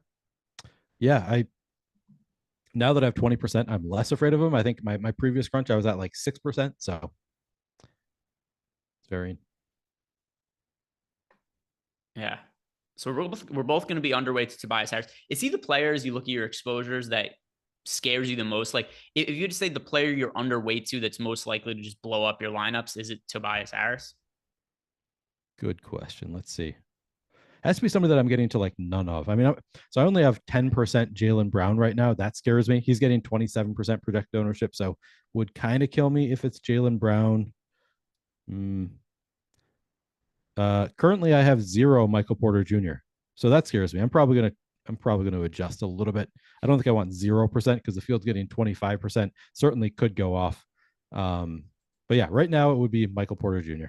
Okay. Yeah, I'm gonna say Tobias Harris for me, just because you have the opportunity for that ceiling game with no Joel Embiid, but there's just other players that I preferred getting to as I built out lineup. So that's just that. Well, not me personally, but just the way the data ended up working out. So I'm going to be underweight to him. If he goes out and he scores, 30 points with like 6 rebounds and 4 assists, which is in the cards for Tobias Harris. They need him to have a big game in order to be competitive.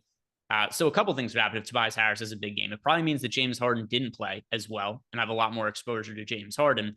But I'm cool with that. I'm cool with being over on James Harden, underweight on Tobias Harris here.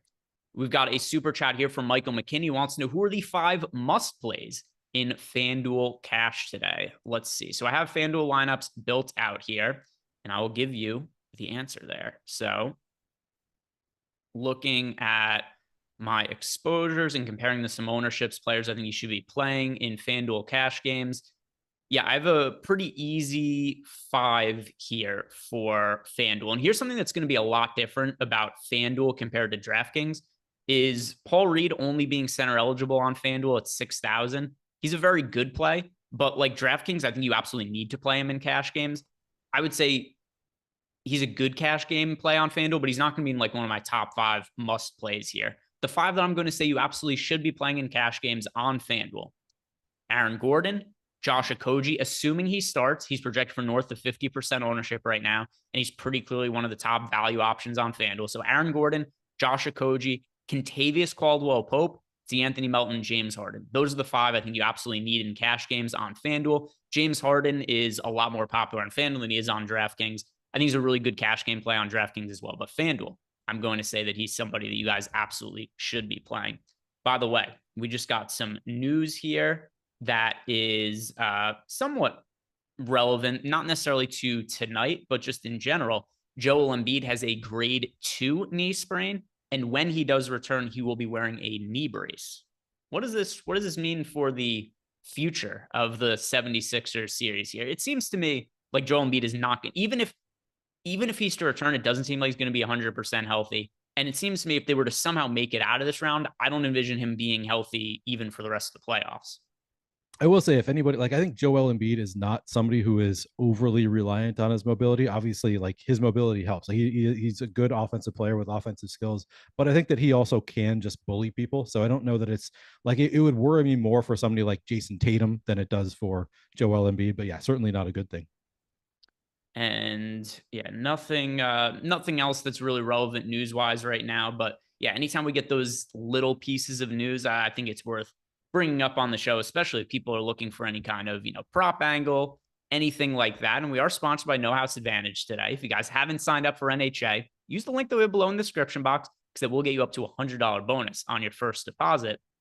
And I'm going to look at our projections for our Pick'em tool right now, which is going to cover Prize Picks, No House Advantage, Underdog. So if you guys are in a state that doesn't have legal sports betting, there's a good chance you could take advantage of a site like NHA, which we have projections for in our Pick'em tool, which also, if you guys haven't signed up for, we've got a link below, which could get you access to it for less than $5. But let's see what we have projecting well for NBA and No House Advantage. So I've got our projections up here, Neil. Number 1 prop that sticks out, Malcolm Brogdon under 14.5 points. We have him projected for 12.5. So the under expected to win 60% of the time. And one thing that's nice about a 2-game slate instead of a 1-game slate, we've got double the options. The other day when I was doing this with Ryan, we go through some of these. It's like, all right, well, there's like 3 props that are projected to be decent. Got a little bit more options here. Do you have it pulled up in front of you right now by chance? I do not. 1 second. I was just looking up. I was going to respond to the Malcolm Brogdon, and I was like, yeah, I think our minutes projection is about right. So the tool is about right. But yeah, let me pull that up. Yeah, I was just gonna ask if there's anything else that's really standing out to you. One that I like again for today, and one thing that's also kind of funny is, if you like a bet for game 1 of a series and then game 2 rolls around, if the line is exactly the same, chances are you're gonna like that one again. I know it didn't win last time, but Nikola Jokic averaged nearly 10 assists per game in the regular season. He's playing more minutes in the playoffs than the regular season, and his line is only 8.5 assists at No House Advantage. Same situation as the other day. If I liked over 8.5 the other day, no reason I wouldn't like it today. We have him projected for north of 10. Makes sense to me. I like the over on Nikola Jokic there.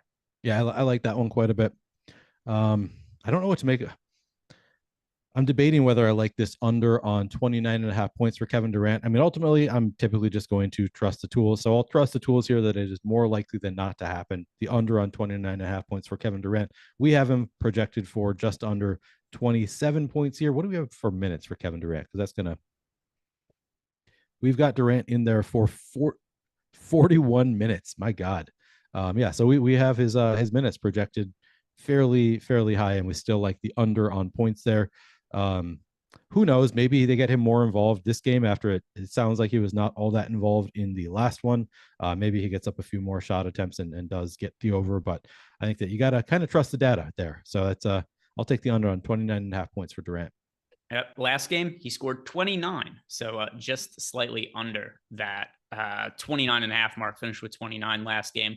Overall for the playoffs, by the way, there have been, let's see, they've played in 6 games so far, and he has been under that mark in 4 of them, for whatever it's worth. That's not something I would place a bet or any kind of money on, but just bringing the information to the people on that. Now let's get back to some of the questions that we have here. Going into our Discord channel, this is from Gavin Williams, wants to know top players for FanDuel, top plays. Yes, I will go and look at FanDuel. I'll tell you who I got the most exposure to at each position. Point guard on FanDuel, it's Anthony Melton. James Harden right behind him. I'll do 2 at each position. So point guard, D'Anthony Melton, James Harden. They also have shooting guard eligibility. Other shooting guards I like, Josh Okogie and Kentavious Caldwell-Pope. Small forward, Josh Okogie also has small forward eligibility. Then behind him, Bruce Brown. Power forward, Aaron Gordon and Al Horford. And then at center, Al Horford also. And then behind him, Paul Reed. So talked about it briefly before, but Paul Reed, when he only has the center eligibility on FanDuel, he can only play him at the 1 spot, and he's 6,000.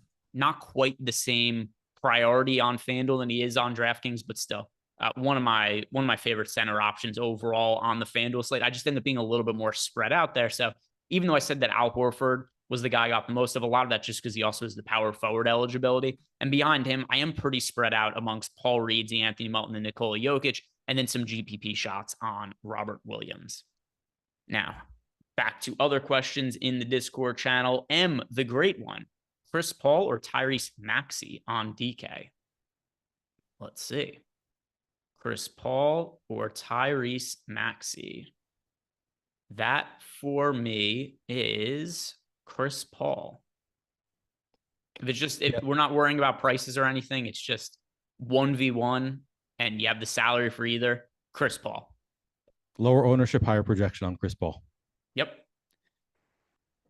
Basti G, MPJ, or Tobias Harris for DKGPP.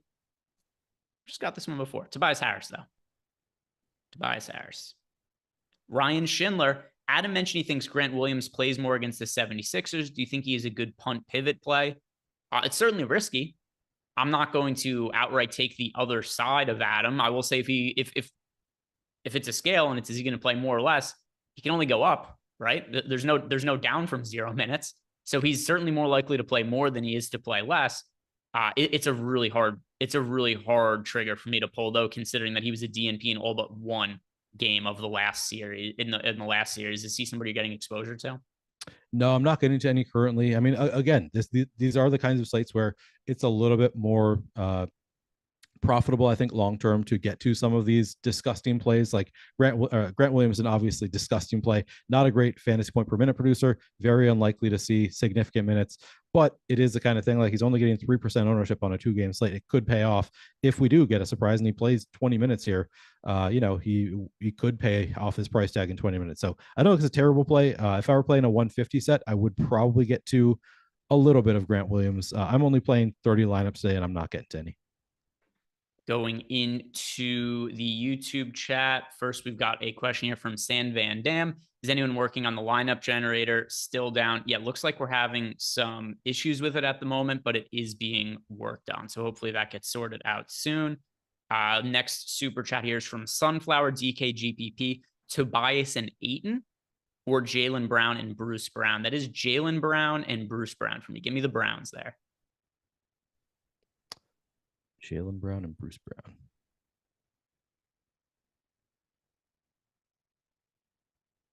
Yeah, it's tough.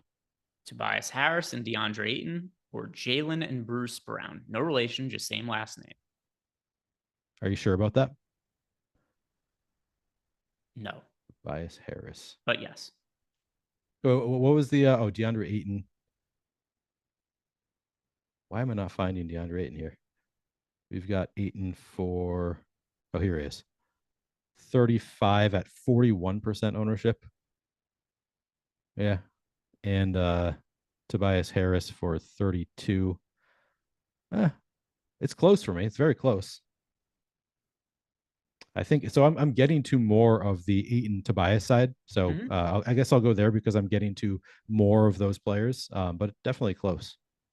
Next question here is from my filler arc. He wants to know, is Al Hartford a bad play for Showdown today? Don't want to play any Al Hartford today. Yeah. Al Hartford. By the way, I feel like my filler arc does this a lot intentionally though, where he'll just misspell somebody's name in a little bit of a way. But Al Horford, is he a bad play for Showdown today compared to other players in his price range? No, I think he's a good play for Showdown. I think he's a good play for a classic contest as well. Yeah. I haven't looked at Showdown at all today. Yeah, you and I we're probably gonna be doing some Showdown content at some point, which I have yet to have to do any kind of answer showdown questions. Oh, you've not been on, you've skirted the one day. Oh, has it just been one day? Yeah. Oh yeah. No, yeah. So far the one game slates. Yeah. The one game. Yeah. So we've done a few of them. I didn't realize that you hadn't been on any of them. So far I've avoided all of the one game slates. Yeah. Interesting. Lucky you. I have not, which is, I mean, by default, because I'm on this show every single night. True. But yeah, I have not missed them. I've been on them. I saw people saying earlier, if it's Showdown, it's probably going to be Neil doing the show. I actually don't play a ton of NBA Showdown because I'm not 100% convinced that it's as profitable as NFL. It's a little bit tougher for me, but I'm going to be like, if I'm doing content, I'm definitely going to be playing. Yeah, so Ryan is really, really good at the. Oh, no doubt. Yeah, so we have been lucky to have Ryan on some of those because Ryan's super sharp with the Showdown. But yeah, we'll definitely have some of those slates coming up in the near future. Now let's see what else we have in the Discord, or more of them coming especially once we get into the Eastern Western Conference Finals. Next question here, the Black Mamba 81 with one entry in the $20. What 4 players do you build around, and what's the limit of players for each game? For each game, I mean, just 8, because that's what the rules are for DraftKings. I don't have any rules for max amount of players from each game. Is that something you did at all, Neil? For the 2-game slate, I have a max of 5. Oh, for each game? For each game, yeah. No. Yeah, neither do I. And the other part is, what 4 players should he build around? Yeah, so the 4 players that I like above everybody else on DraftKings are Melton, Gordon, Jokic, and Paul Reed. Yep. Next question, Champino26. Champino wants to know, on DK, would stacking the Celtics be a viable strategy in GPPs? So if I look at my exposures, here's why my answer is going to be no. It's individual players from the Celtics certainly look good. You know, Jason Tatum, Jaylen Brown. This is just not where the value is today, right? It's hard for me to envision like a 5 or a 6-man Celtics stack is going to win a tournament, because to me, the teams that have the best value are number 1, the 76ers, and 2, the Denver Nuggets. Those are the teams I get the most exposure to. I don't know that I entirely agree. Like, I probably wouldn't play 6, but like we have a lot of like mid-range value on the Celtics. So I do think that it could work out. Like if you're going with a balanced build, playing Malcolm Brogdon, you know, maybe 2 out of the 3 of Brogdon, Derek White, Marcus Smart, plus Robert Williams. Maybe if, yeah, it'd be tough. Al Horford, relatively cheap at 5,200. And then like your stud is Jaylen Brown. Maybe you could get to like a 5-man Celtics stack. I could see it working out, particularly because the Sixers are without Joel Embiid. That certainly helps the Celtics, makes it a little bit more viable here. But probably I'm not getting to any. I'll say that in my 30 lineups, I don't have any lineups with more than, I think I do have one with 4 Celtics for what it's worth. But I think I just have one of those in my 30 lineups. Not the first place I go, but could it work? Sure. Super chat here from Pierre. Pierre says Brogdon or Bruce Brown on FanDuel, and thanks. I'm almost positive that is Bruce Brown for me, but let me go back and double check. Yeah, Bruce Brown over Malcolm Brogdon for me on FanDuel. Next question here. Joe's Madness, 2v2 on DK. KD and Tucker or Big Al Horford and his son Jaylen Brown?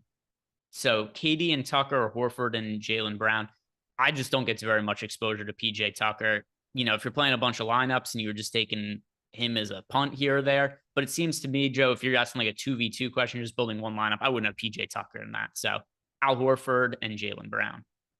Yeah, I think that's good analysis. Like I'm getting to 3% PJ Tucker. The field is getting to 9% though. He's not like completely unknown. So yeah, probably going with the Celtics pair too. And now we've got a question here from Swaz. He wants to know what is the max amount of 76ers I would play in any one lineup? 5. 5. Yeah, 5 for me. 5. JEW, favorite Suns for DK single entry, currently getting 0 in my 2 lineups. So the Suns, I don't get a massive amount of exposure to the Suns. In terms of exposures for teams today, I get the most exposure to the 76ers, then the Denver Nuggets, then it is the Boston Celtics, then the Phoenix Suns last. And the only one player I get like a good amount of exposure to from Phoenix is DeAndre Ayton. So with that said, my favorite Sun for single entry would be DeAndre Ayton, but like if you don't have any Suns, like I'm not going to tell you have to play somebody from Phoenix in single entry. For a 2-game slate, there's a lot of good value today. Yeah, I agree. So I'm the same order for me in terms of my exposure to different teams. Suns are the last there. I did just realize that I have 0% Kevin Durant, which I don't feel totally comfortable with that. But I'm actually currently getting to 30 to 33% of DeAndre and Chris Paul and Josh Okogie, which I don't love it, but yeah, definitely the team I'm least exposed to. But currently, I only have exposure to Ayton, Paul, Okogie, and Devin Booker. I am going to try to get to some Kevin Durant here. And then if we find out that Torrey Craig is starting instead of Okogie, then it's obviously going to change. Yeah, and like I get exposure to Okogie, but not as somebody who's like a primary option for me today or anything. Yep. The next question that we have here is from Basti G. Craig, Okogie, or Tucker for DK GPP. As of right now, that's Okogie, and that would be Craig if Craig starts over Okogie. Yep, agreed. We have a showdown question here from Jay. Jay just wants to know who my favorite options are for the late game showdown contest. So yeah, let me pull this up for you right now. And because we got a question before, so I ended up running lineups really quick for it, but let me just pull it back up. Phoenix and Denver for the late game.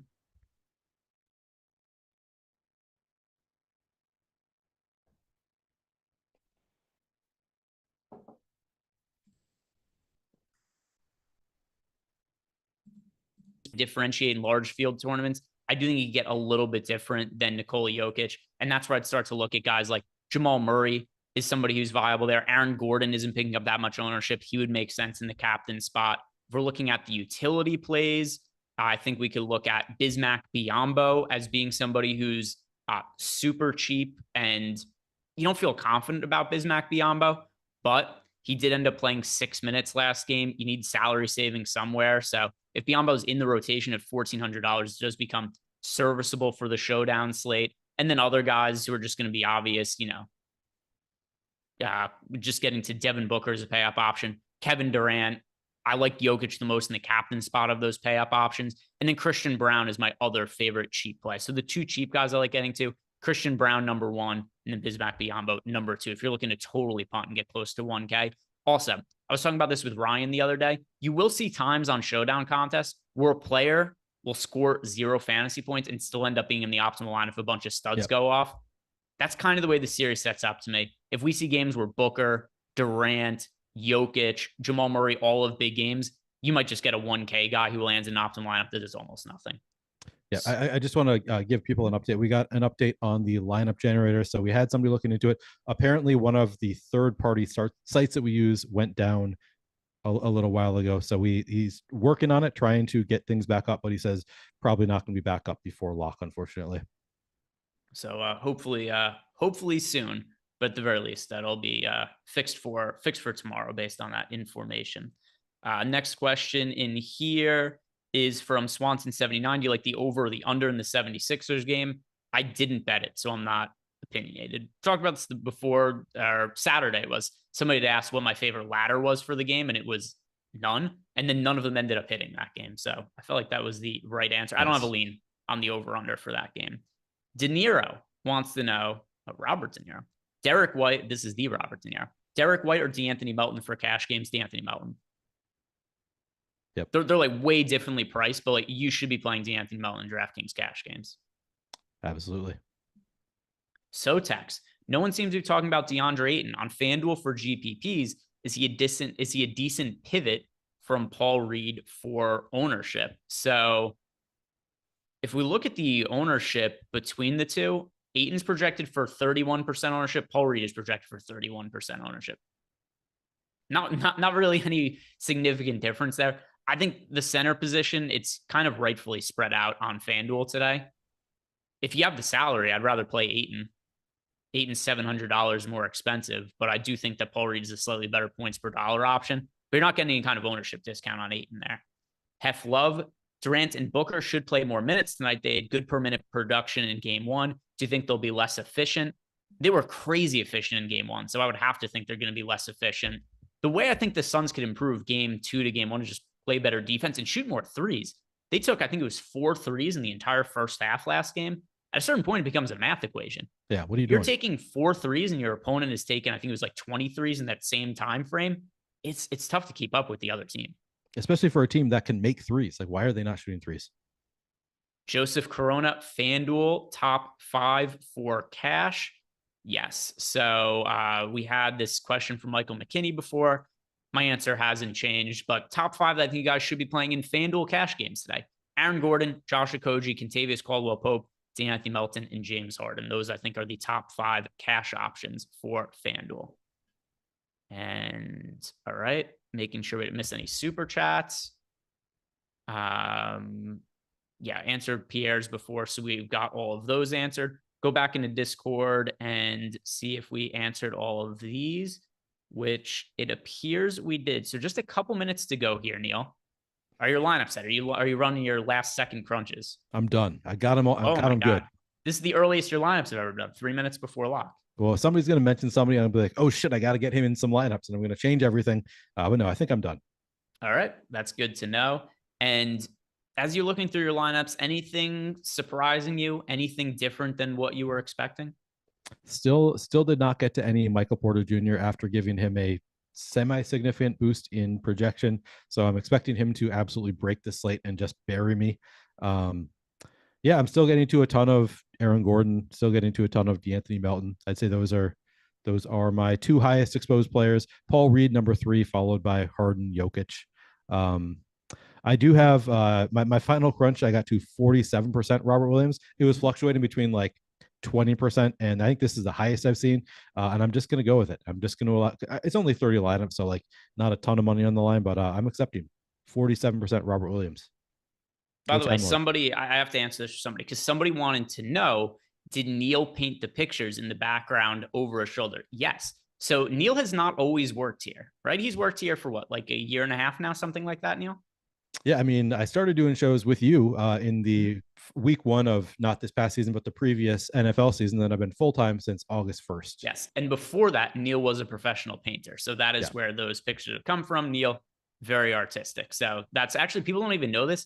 The beard on Neil's face, not even real. That is something he made himself, and he pastes it on every day. Some more questions in Discord. This one from JEW. Why is Smart's projection low and unoptimal? Yeah, so Marcus Smart, I think there's a wide range of outcomes with him. He hasn't played that many minutes in the postseason relative to other players of his caliber. He's pretty regularly playing like 30 to 32 minutes. That's the reason why he just doesn't get projected for as many minutes. And I think rightfully so, but I do think there's an opportunity for a ceiling of minutes for him. Next question from Iron Maiden 2, and this will close out the show for us. He wants to know Harden and Smart or Murray and Maxey for DK. Ooh. I think those are 2 really good options. You can't go wrong either way. My snap answer is going to be Murray and Maxey, though. Yeah, it's weird because I have so much Harden, but like I hear those options, I'm like, yeah, the second one sounds so good. I'm going to have more of Harden and Smart, though. All right. And that is going to do it for us today. We're at Lock. If you guys didn't do it yet, like the video, subscribe to the YouTube channel. Shout out to No House Advantage, who sponsored today's show. Good luck today, guys. We'll see you back here tomorrow. Have a good night.